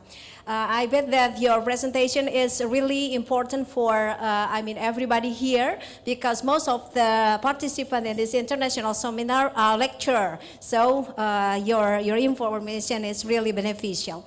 Ladies and gentlemen, from Sofwan's presentation, I can highlight that actually our government, the Indonesian government, is really concerned on the building of human formation in Indonesia by empowering the role of higher education. And the triangle, what is it? The academic triangle is the key. Okay, that's what I can highlight from his presentation. So once again, thank you very much for a very beneficial information. Ladies and gentlemen, once more, please give a big round of applause for Dr. Sofwan. Thank you. Well, let's move on to the second presenter in this international conference, which is Professor Marek Tesar. Marek Tesar, are you there? Well, Pak Marek, can you hear my voice? Yes, I am. Okay. Selamat pagi, everyone. Thank you so Okay, right. Thank you, Pak Marek. But, well, before you present your presentation, please allow me to read for the audience the short, curriculum vitae of you. Well, Marek Tesar is the PhD, is the head of School of Learning Development and Professor Practice, and the Associate Dean International at the Faculty of Education and Social Work, University of Auckland. He is a director of Center for Global Childhoods, and his award-winning scholarship is focused on early childhood education in both New Zealand and as well as in cross-country context. Well, his academic work and consultancy focus on educational policy, philosophy, pedagogy, methodology, and curriculum, and draw on his background as a qualified teacher. Currently, Associate Professor Mark Tessar serves as leader of two leading learned society in his field. And he chairs the steering committee of the Receptualizing Early Childhood Education, or EECE, and elected president of Philosophy of Education Society of Australia, or PESA. Well, he has published over 130 peer-reviewed publications. Cool. And his scholarship work has received many prestigious national and international awards and accolades. And he edits now for education book series with Renew Publisher. He is also the editor of 6 academic journals and sits on over 20 international editorial boards. So Prof. Marek is going to share with us Early Childhood in a New Key, the Future of Childhood Education. Prof. Marek, the floor is yours. Thank you so much. Salamat pagi and terima kasih for this very generous introduction. My warm greetings from beautiful Aotearoa, New Zealand to everybody in Indonesia. I've been missing you over the past 2 years. It feels like yesterday I was there for the first conference, ICC CEP of Simeo Cecep. That was a wonderful occasion 2 years ago in Bandung, and here we are. Who would have thought that next time we meet it's going to be over Zoom and not in person? And hence is also my presentation to you, and I'm aware of a time, so I will try to keep it within the time limit. And my presentation is really focused on what these childhoods actually are in a new key and what's the future of this pandemic education. And I would like to really thank all the other speakers in this session. And it was really wonderful to hear about the higher education, and I'm really looking forward to the presentation of my colleague from Japan. It's wonderful to see her again. And my greetings to the Simeo Cecep, the wonderful organization and research center that's been doing this fantastic work over the past 5 years. Just checking, can everybody hear me? Yeah. Yes, great. So, I just wanted to start with a couple of readings, and you would have seen my contact details on a prior slide. Please stay in touch with me. I'm happy to share them with you. And they've been really over the past 2 years, since last time I've been part of this conference, I've been really looking at the 2 things. I've been looking at childhood, post-COVID-19 new normality. I've been looking at the philosophy of education in a new key, and how to link together methodology, education, and philosophy, and how this can all help us to move forward during the pandemic, and what are those key lessons that we can take with us as we move forward. And I'm gonna present just some of these ideas. So future of philosophy of education, or future of pandemic education, we need to first of all ask ourselves the questions which may seem very trivial, but they're very important. What is the future? And what really matters? And what is important about this? And part of that thinking is that what really matters are those complex societal and political relations, and why are there privilege in a certain way? And which of these ideas we need to take with us as we look towards the future, and which one we should really leave behind. And that's really important. And part of the findings and thinking over the past 3 years have been that we need to take care of those marginalized communities and those ideas and key philosophies. So I highlight indigenous philosophy and indigenous thinking when it comes to childhood and young children. We need to really pay attention to them and bring them to the mainstream, to the spotlight. Second, we need to really focus on philosophical ideas rather than just methodology. Methodology, what we learn in past 3 years, can be quite crude, quite rude, quite brutal, and cannot take care of those big philosophical ideas that helps us to understand and really take care of ideas such as social justice, such as taking care of those who need support the most, taking care of our youngest citizens, of children. And most importantly, reading over writing. I think that if you, as you mentioned, the distinguished moderator, there are a lot of lecturers or people from universities in the audience, and we've been part of this production machine that I would call, that tell us we should write and we should publish or otherwise we will perish. And I would like to say, yes, absolutely. We should all write and we should all publish, but we need to read. And I think we need to prioritize reading and learning of the newest knowledge and discourses to help us in our writing. And finally, the question of COVID-19. Has it been an accelerator of certain ideas? Are we now meeting over Zoom or online, and was it always on the cards? Or has COVID just accelerated something that always was supposed to happen in the future? Or has it been an equalizer of particular ideas? Has it actually equalized opportunities for people to join from all around the world, while previously they wouldn't have resources necessary to travel or to come together to share and to learn? Or is it making actual differences more visible and stronger? And I would argue that yes, it's doing all three of them above. It has accelerated certain ideas, it has created more, in certain way, equaler opportunities, but at the same time, it also highlighted the differences between communities and highlighted where there was a gap. That gap became much deeper and entrenched. And that's what I'm gonna also talk very briefly today. We need to really think about what does it mean, this new normal. We keep on hearing about this new normal coming out of the pandemic or being in the middle of pandemic, depending on where you are in the world at the moment. And part of the ideas is that social distancing and rules against large-scale public gatherings may stay here for some time. And we all can see that we're wearing face masks. We are still working from home if we can. Schools are still getting closed. Children are sent home if there is a case in different countries. And the question is, what does this mean for learning and play? How does that influence the whole idea of parents?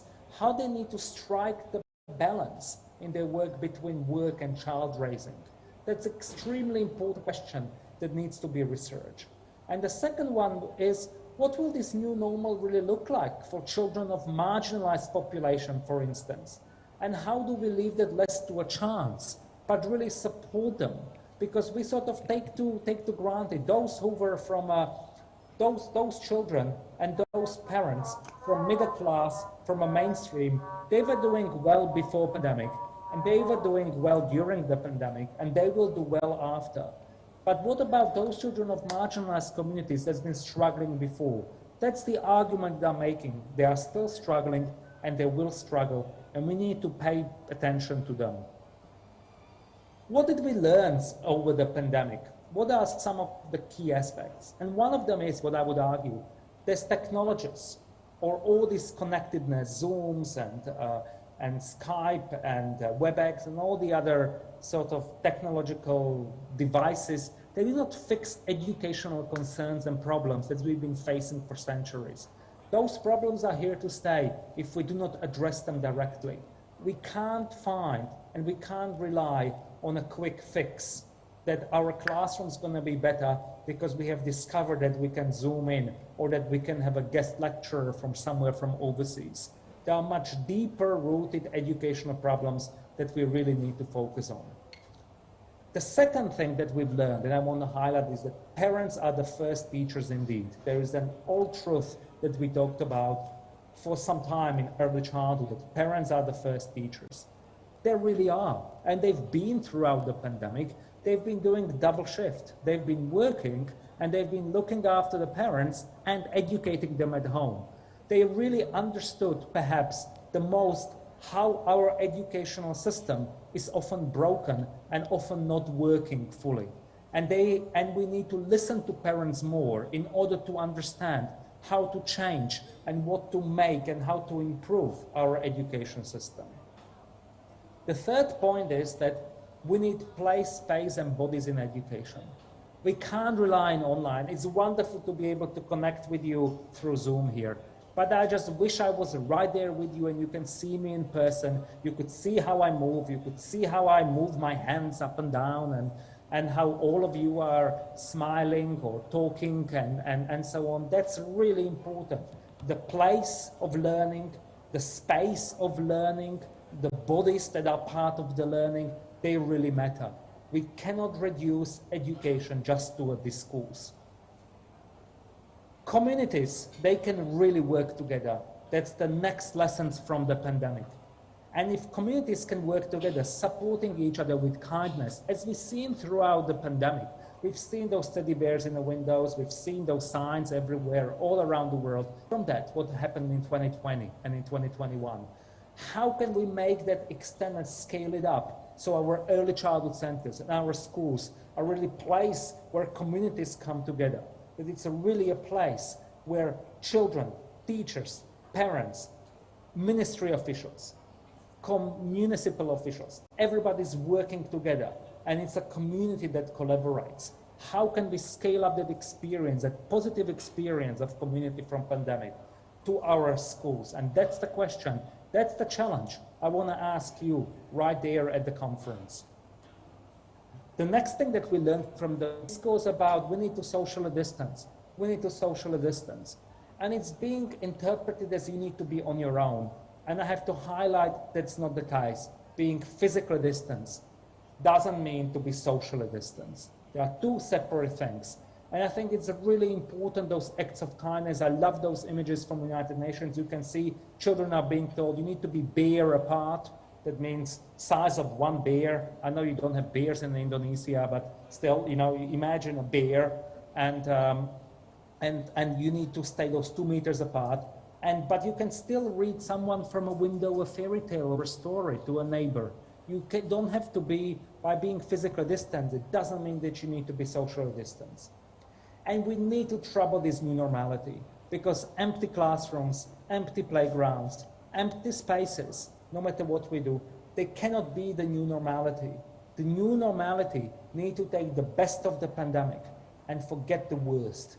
The new normality, what it needs to do, it needs to really carefully consider and rethink and trouble what it may mean. New normality doesn't mean to be alone. New normality doesn't mean that we will use just technology to connect. New normality must mean that we did some key learnings, what this means for our education, what it means for our children, what this means for our childhood. And the lessons from the pandemic really means that education requires both philosophical and a structural attention. It's the online, the digital, the distance forms of education, they will not resolve our existing issues. The quality, the questions of quality, the content, the policy, the investment into early childhood, the working conditions of our teachers that work in them, the questions of what it means to be a professional teacher, creating partnerships, children's rights, school readiness of our children. All of these big issues, we can't forget about them. They are part of the key learning from the pandemic. And we need to do research and implement in communities and partnerships what we have learned. We need to connect and collaborate. And yes, the Zoom is fantastic to do that, but with all stakeholders, nationally and internationally, to make sense. So what has become really visible during this past 2 years? You know, it's COVID-19 enhanced those inequalities, educational and class-based, urban-rural divide, ethnicities divide. We see more than ever how children in the rural communities, how they're struggling under the COVID-19. I wouldn't be shy to call it the lost generation of children who some of them lost 2 years of potentially high quality education or implementations of some programs around the world. And we know now that a couple of weeks ago, or last week, Glasgow Climate Change Summit has finished, that planetary outlook and climate change remain the most significant issue that our children will face in the future. And we have a responsibility as adults to respond to them. They, the children, are holding us accountable to what's going to happen. And we need a high quality educational research on COVID-19 and its impact on children, childhood education and parenting. And that's sort of my challenge to Simeo Cecep, to take it on in the years to come. And I always like to finish with philosophical quotes. They remind us of who we are and where we are. And I purposefully selected 3 quotes that are from 3 different thinkers, from 3 different eras, and from 3 different continents. We got Aristotle, who is telling us that the educated differ from the uneducated as much as living from the dead. Well, who can disagree with that one? And we have John Dewey, who is telling us that in his progressive education take, education is not preparation for life. Education is the life itself. And we can't, so what has then happened during COVID-19? And that Nelson Mandela is, leader of South Africa, and education is the most powerful weapon which you can use to change the world. And that's a really beautiful quote, and I hope you take it on with you. And just to final, I'm going to skip this slide, but I just want to finish with this final slide. And I just want to say that it's really important. That's my current work that I can't wait to present to you next time I see. And that's my research on what I call Generation C or Generation C19. What is happening with the generation of young children around the world that's been brought up and will forever remember and be forever impacted by COVID or COVID-19. And I call them Generation C and Generation C19. And it's really important that we pay all the attention to it. Well, terima kasih, and thank you so much for your attention. Kia ora koutou, and hope to see you in person very soon. Thank you. Thank you so much, Professor Marek Tesar. Please give round big applause for Marek Tesar. Marek, we are always, we are always happy to listen to your every lecture, actually. Thank you. And from your presentation, I know that actually this pandemic has taught us many things, many lessons to learn, yeah? And it will emerge us as a brand new strategy and mechanism for a better education for ECC and parenting. So thank you very much once again. Ladies and gentlemen, please give one more big applause for Marek Tesar. Thank you. Well, now I have got the great honor to invite for you the 3rd speaker of our international conference today, Professor Chiaki Miwa from Hiroshima University.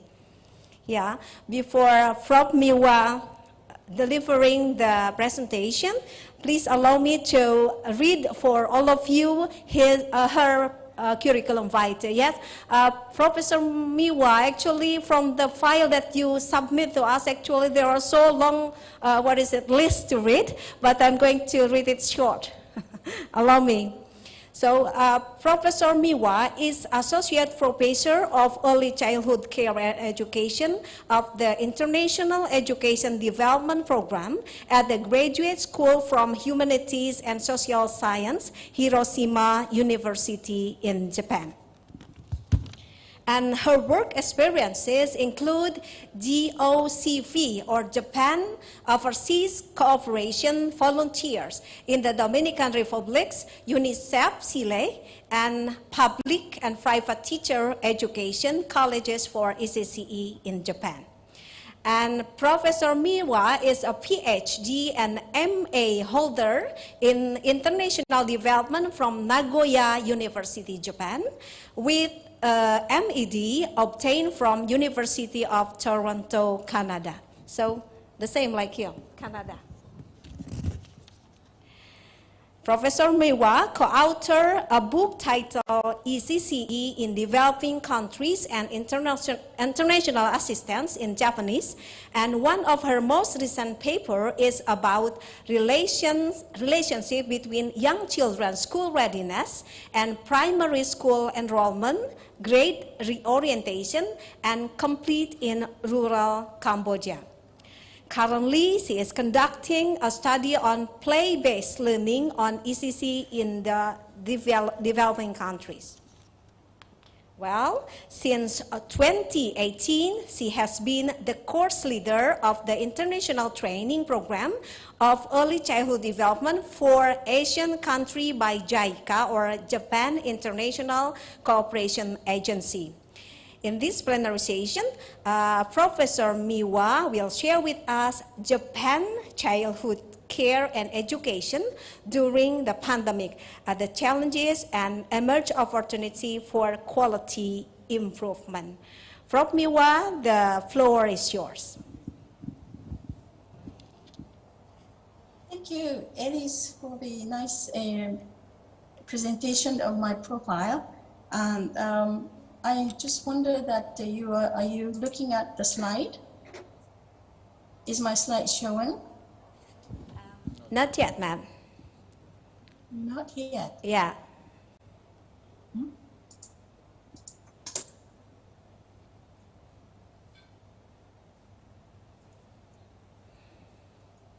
Excuse me.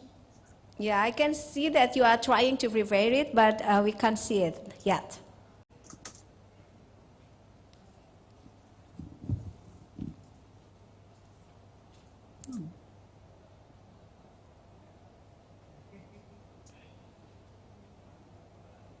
Well, if you think that it is quite hard to try the sharing, then our team can help you.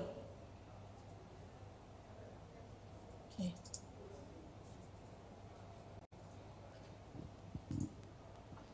Are you looking at the slide now? Not yet, ma'am. Not really. I've never had this kind of problem before, so I don't know really why. Okay.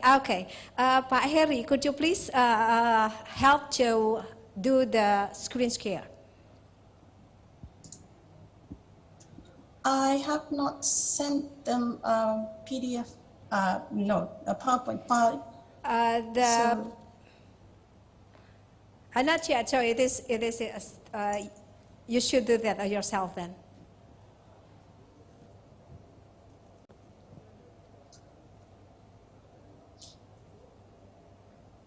Maybe I think I should leave the site once and then come back. Okay. May I? Yeah.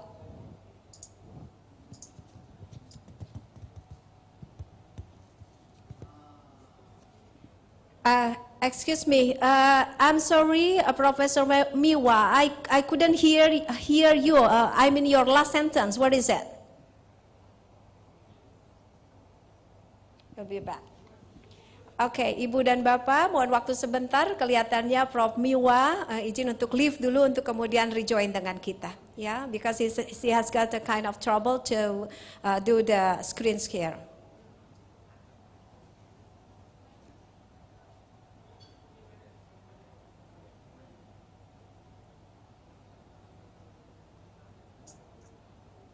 Can you allow me to share the slides? Oke, tolong bisa di allow ya. Ya. Recording stopped. Recording in progress. Now, are you looking at the slide? Now, we can see it quite clearly. Yeah, the floor is yours now, Prof. Miwa. Thank you.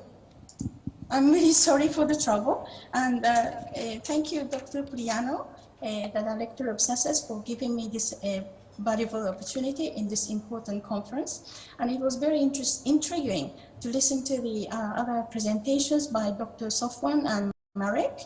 And thank you, Alice, for moderating this session.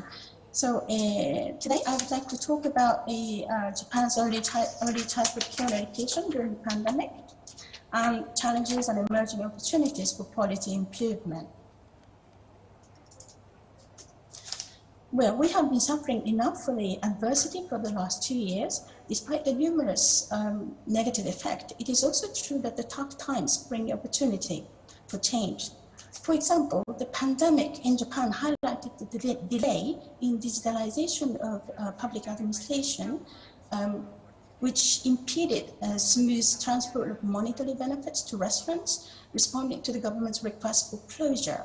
So one of the government's responses is the establishment of the digital agency this September in order to accelerate the creation of a digital society.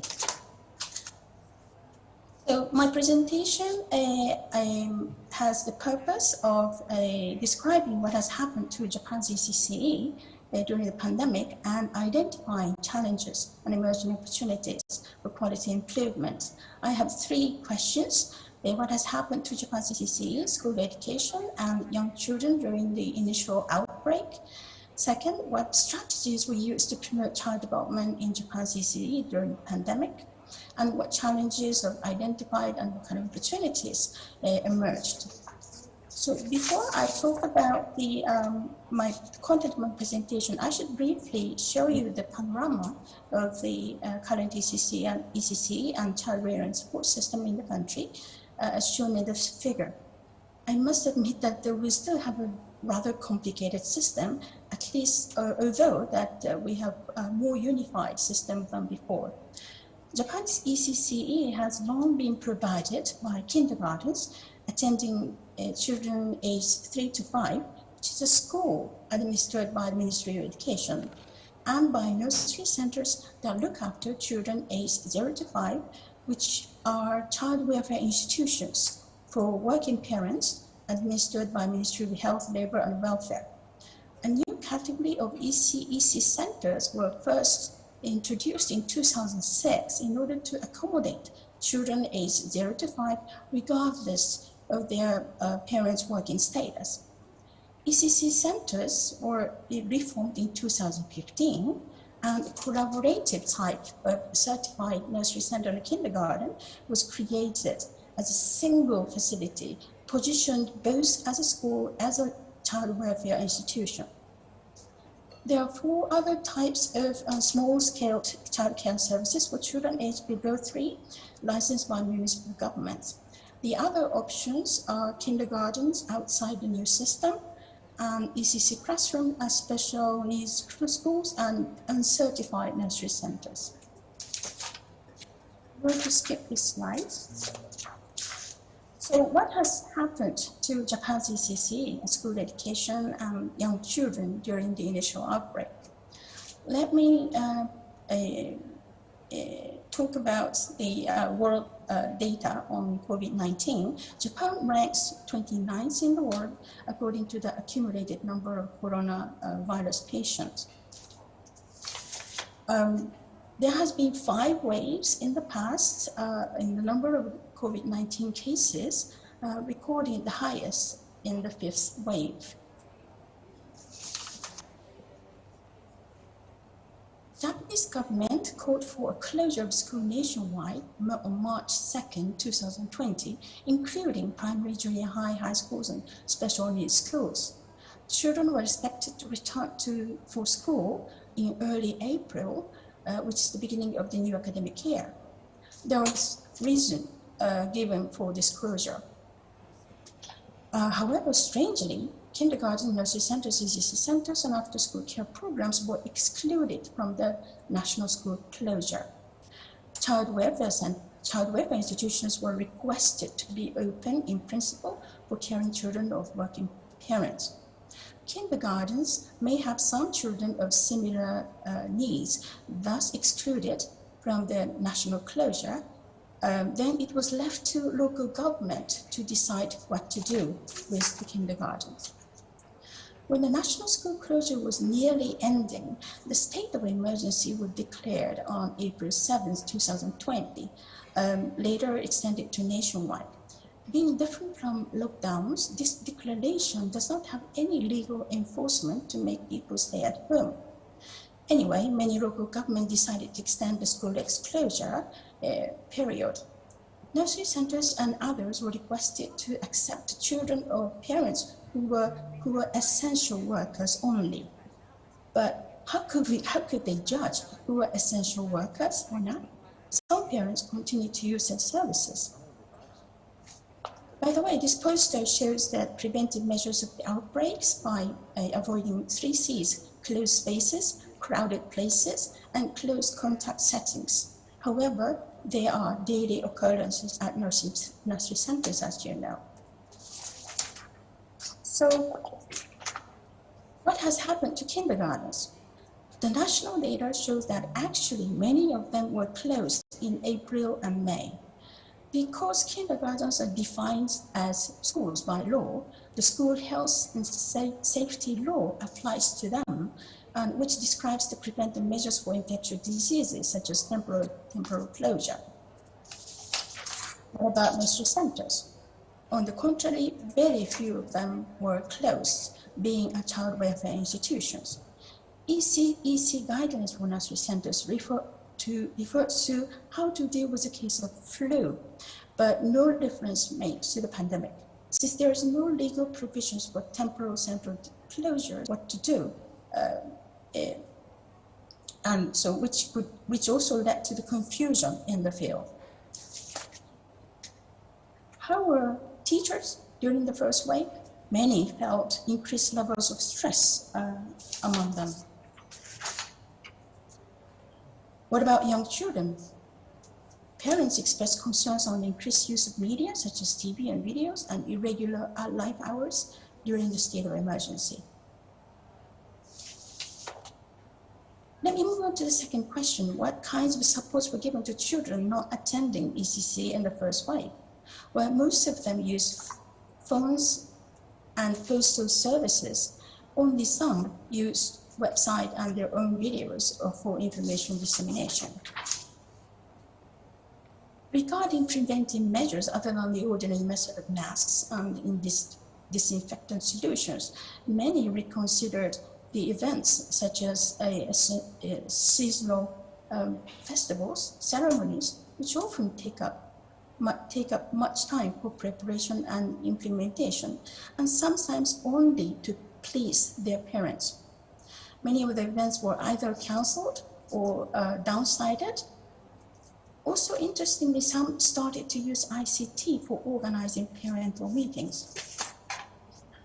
From here, I summarize the strategies used, mostly by kindergarten teachers during the school closure. They are related to process quality, one of the most crucial quality referring to learning activities and interactions between children and teachers and among children.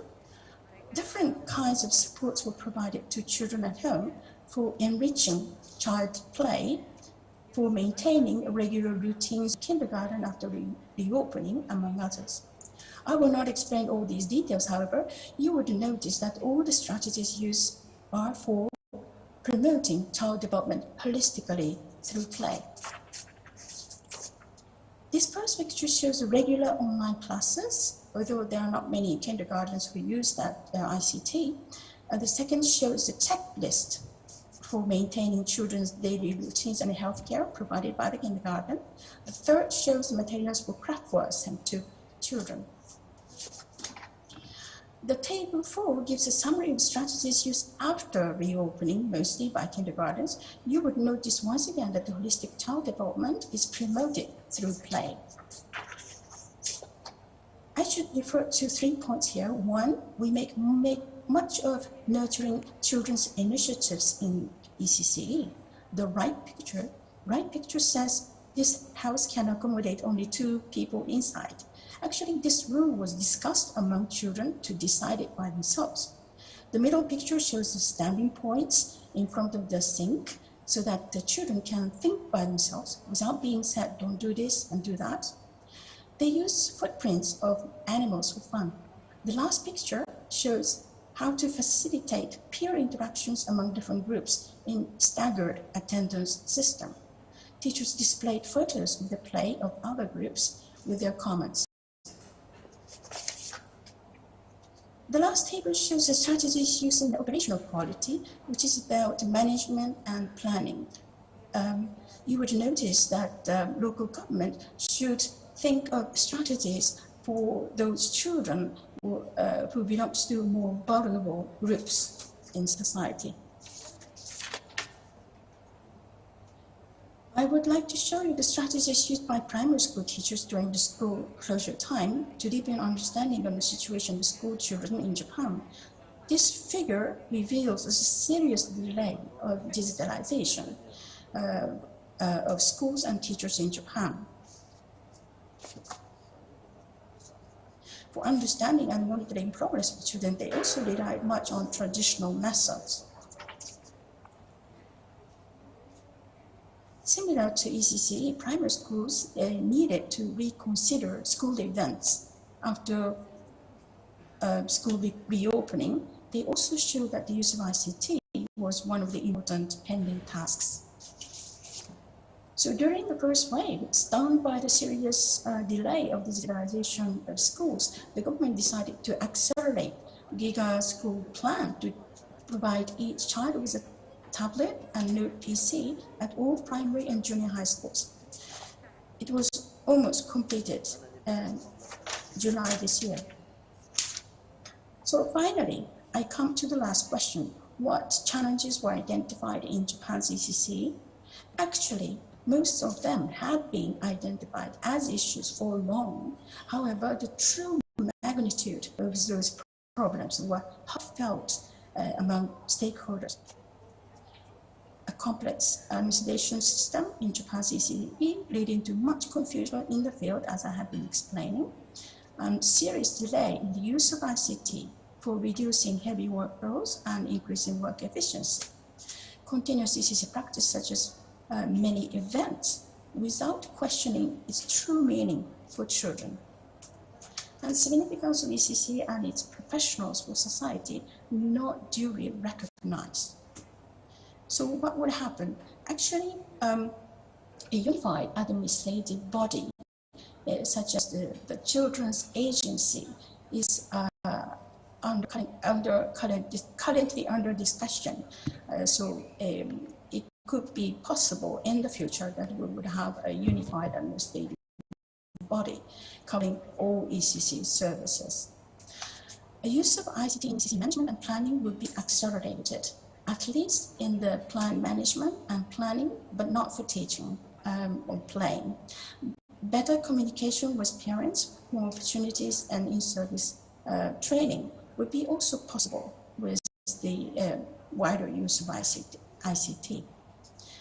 And re-examining essential meanings of ECC practices return us to the basic principles of ECC. I will talk about them later. Increased awareness of ECC professionals are essential workers, indispensable for society, and that should contribute to further improvement of their working conditions. So I only have 2 slides left, and I'm going to finish very quickly.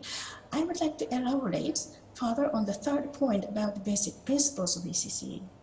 When the government should make a decision between school opening and closure in the pandemic, they should take a number of aspects into consideration, such as these. To what extent would child survival be at risk? Would teachers be safe and secure? What about the child's right to sound development, to play and learn, and so forth? All this reminds us of the essential principle of child welfare, which is the best interest of the child. When making decisions on matters related to children, we should always consider if the decision does good for the child, both short and long term. Wasn't the decision made for adults' convenience? In making every decision in the pandemic and post-pandemic, we should always remember and apply this principle to our decision-making in ECE. Also, the other point related to the basic principles is to make sure that the future efforts for quality enhancement should be in line with these 2 basic principles of Japan's ECCE. With that, I would like to conclude my presentation. Thank you very much for your kind attention. I'm sorry that I have exceeded a couple of minutes due to the technical problem, but I appreciated your kind understanding. Thank you. Okay, thank you very much, Professor Miwa, for a very interesting and informative presentation. Let's give a big round of applause for her. Well, from your presentation, I know that how Japan tackle the pandemic era and get rid from that, and also how Japan optimizing the opportunities that is offered by the pandemic. And I think there are so many lessons learned that Indonesia can learn from Japan. Thank you very much, Prof. Miwa. Okay, ladies and gentlemen, one more big applause for Professor Miwa. Well, we still have 15 minutes to go for a discussion session. So we are going to invite three questions from the floor to address to the speaker. Yeah, we have got 15 minutes. 3 questions from the floor. You can raise your hand first, and then also please mention your name and institution. First is from Pak Futi, and then Pak Iwan, and the last from the right wings. Is there any question? Not yet. Okay, only 2. Pak Futi, please.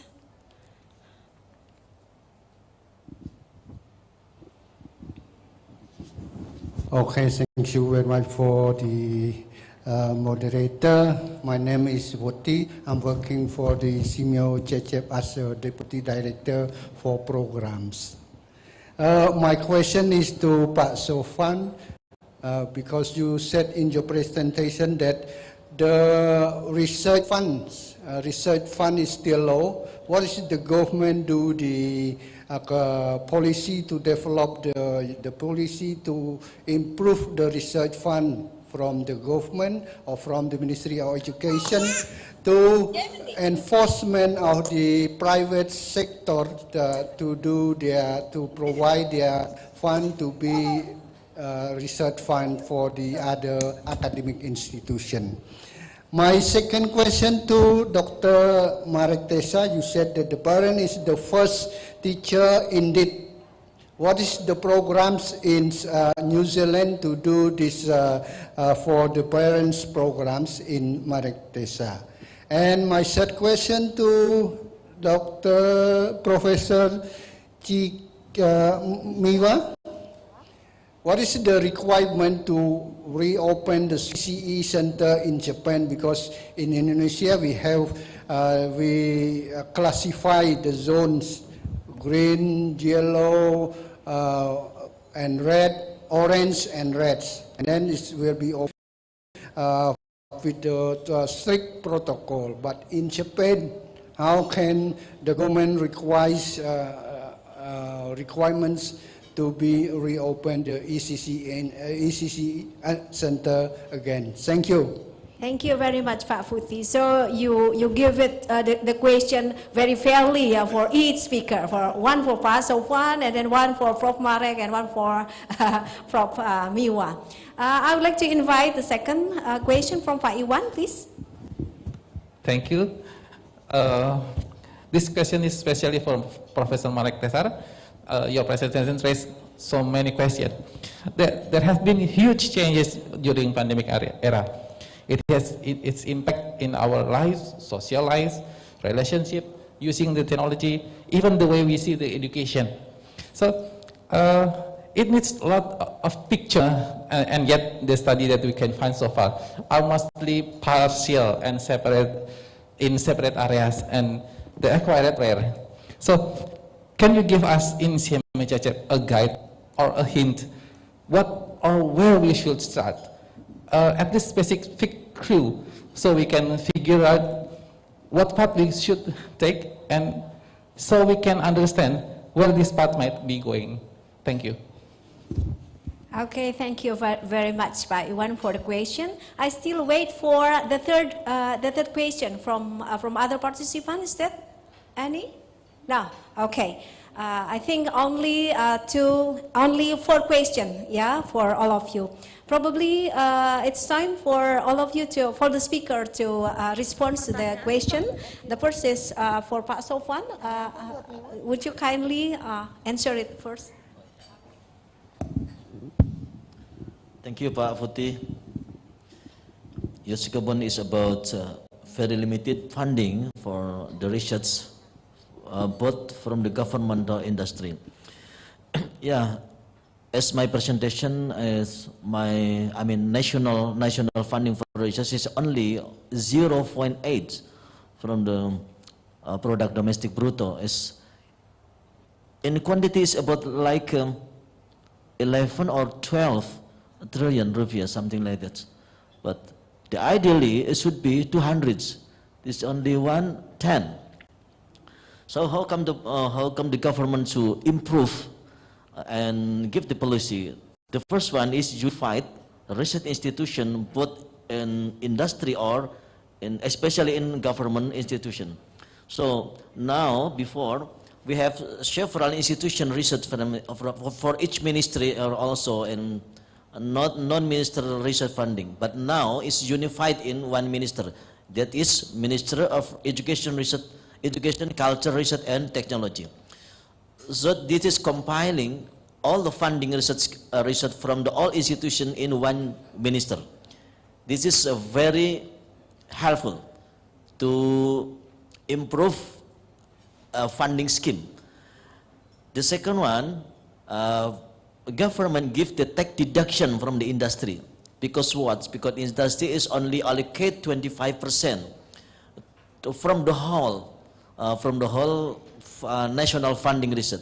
So this is a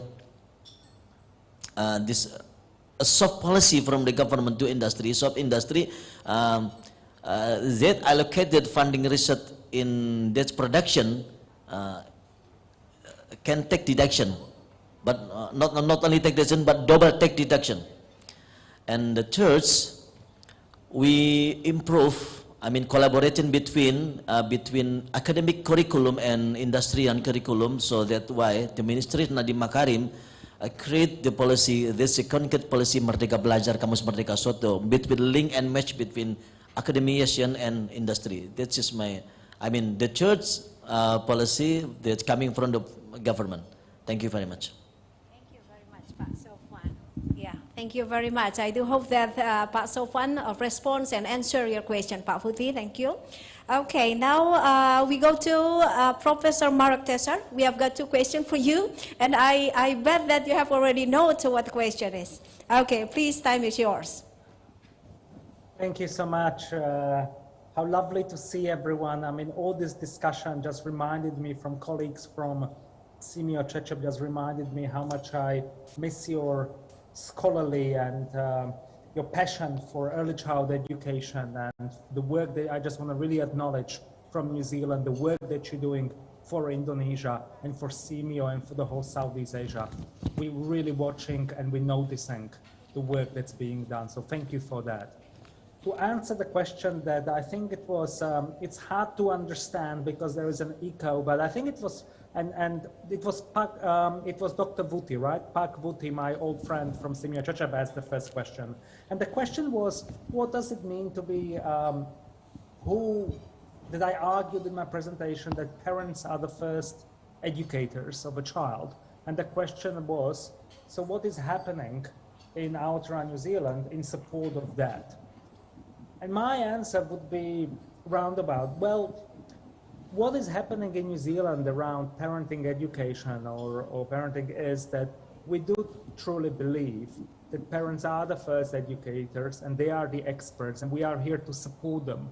And we do understand that the expertise and that they provide to children is very different and diverse depending on family and depending on their socioeconomic background and where they're from and the ethnicity and the situation that they're at and so on. So I think that rather than to judge them or rather than to try to change them, we provide them with support and we listen to them. And that listening is feeding back into that research cycle that help us to better understand what parenting is. And I think that's in parenting, we need to listen more and speak less. Because I think that to understand what parenting really is, we need to really understand, listen to those who are engaged in that parenting. And that sort of leads me that answer with respect to parenting education, because obviously when you become a parent, there's a lot of support for you in early years. There is a lot of every child and parent has access to particular support. But at the same time, we put a lot of that support into early childhood education. And that's sort of where my second answer is to a question, if I understood correctly from colleague from Simio Cecep, that so where do you start doing that audit research that I was sort of asking or challenging Simio Cecep that we need to do research on COVID-19 on the effects on quality education? And that for me links with the idea of parenting. And it is that the same way as in early childhood, we listen to the parents, as the teachers in early childhood, as the early child center, we listen to the teachers and listen to their experiences and try to make sense of them and try to make sense how they can contribute and be part of the educational world of a child. We try to reduce that gap between early childhood education center and between the children's home and between parents.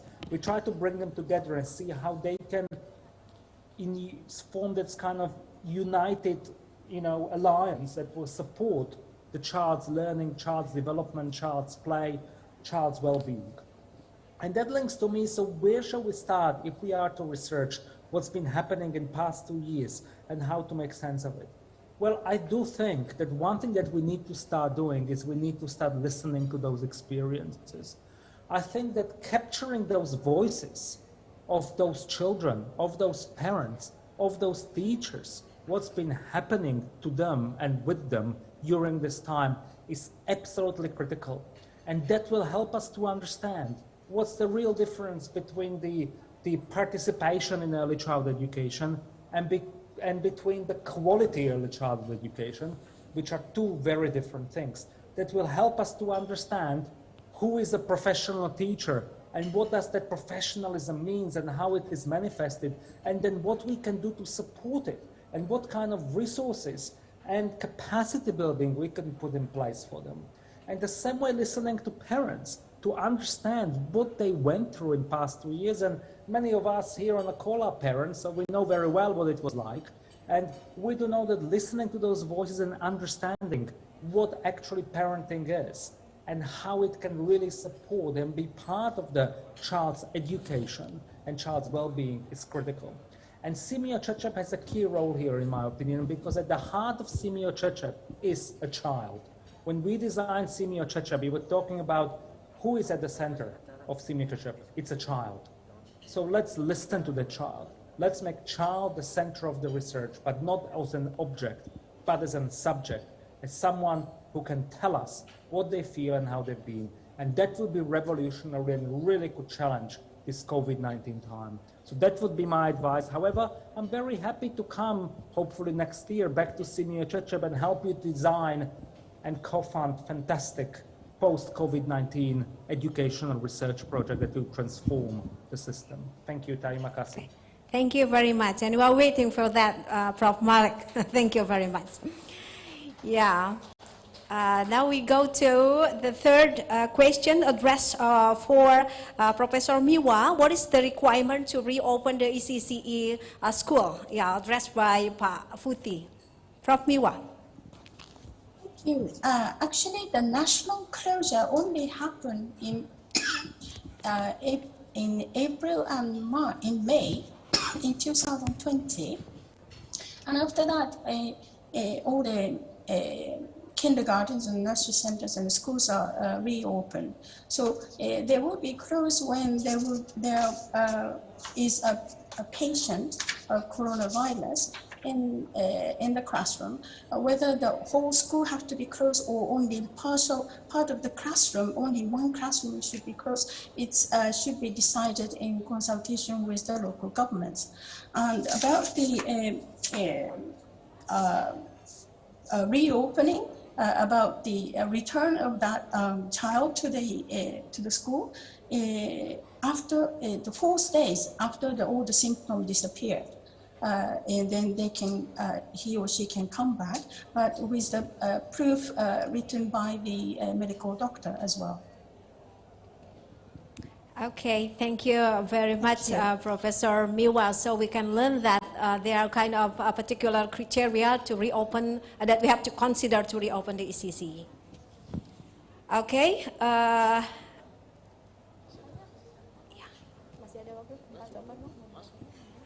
Yeah, I can see that the sign from the MC that the time is over. So, ladies and gentlemen, we come to the end of our, to the end of our plenary session, and I would like to close by quoting or highlighting a very short a short statement from all of the speakers' presentation. That is, yes, there are so many opportunities offered by this pandemic era, as long as we responded positively.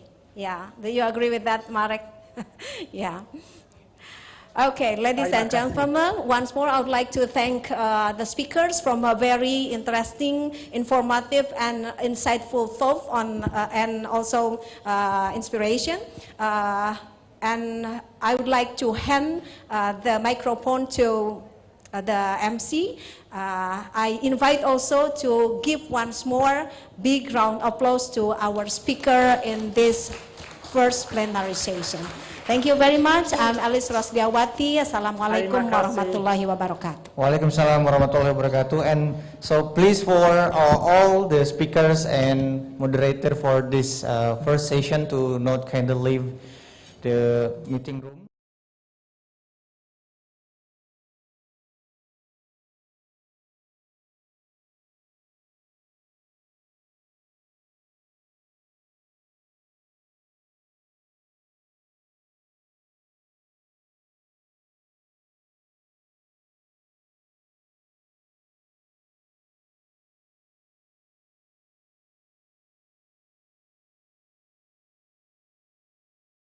You please bring the token of appreciation and one of the Simeo Cecep staffs to help. So this token of appreciation is also consisting of the certificate as well as some souvenir from this second ICCEP, and for Marek and Prof. Ciakimiwa as well, you will get the e-certificate for this.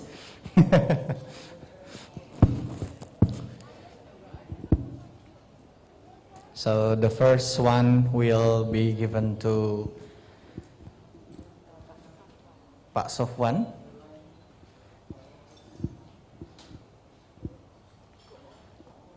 The certificate.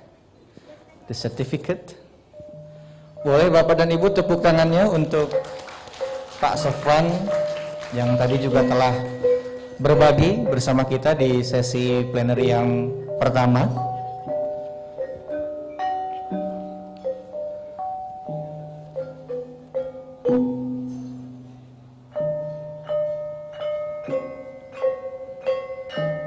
Baik.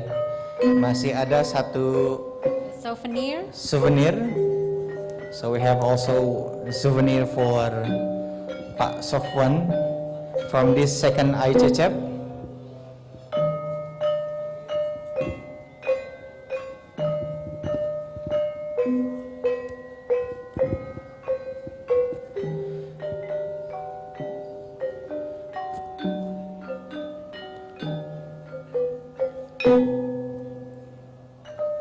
And also for all the speakers in the Zoom meeting, could you please share the screen, Pak Denny?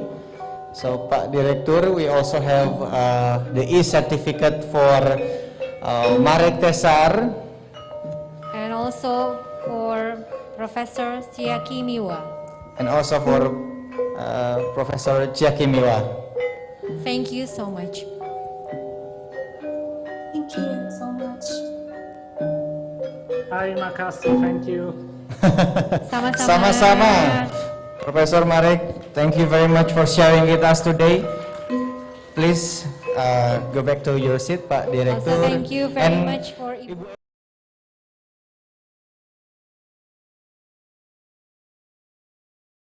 Iya, kita masih punya 2 sesi lagi ya. Yeah, so once again, thank you very much for Professor Chia Kimiwa and Associate Professor Marek Tesar joining us today in the first plenary session and share with us many insightful presentation. Thank you very much once again.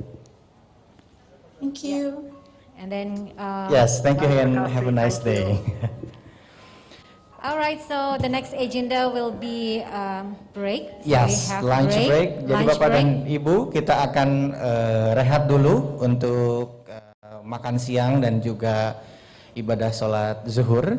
Silakan untuk Bapak dan Ibu, para peserta dapat menikmati makan siang di ruangan ini langsung di belakang sudah tersedia, dan untuk seluruh tamu undangan naratama atau VIP dapat langsung menuju ke resto di lantai lobi untuk dapat menikmati makan siang. Dan untuk Bapak dan Ibu, silakan untuk dapat menikmati makan siang di ruangan. Dan silakan. Ya, musola terletak di lantai M, jadi tinggal turun saja menggunakan Turun 1 lantai, kemudian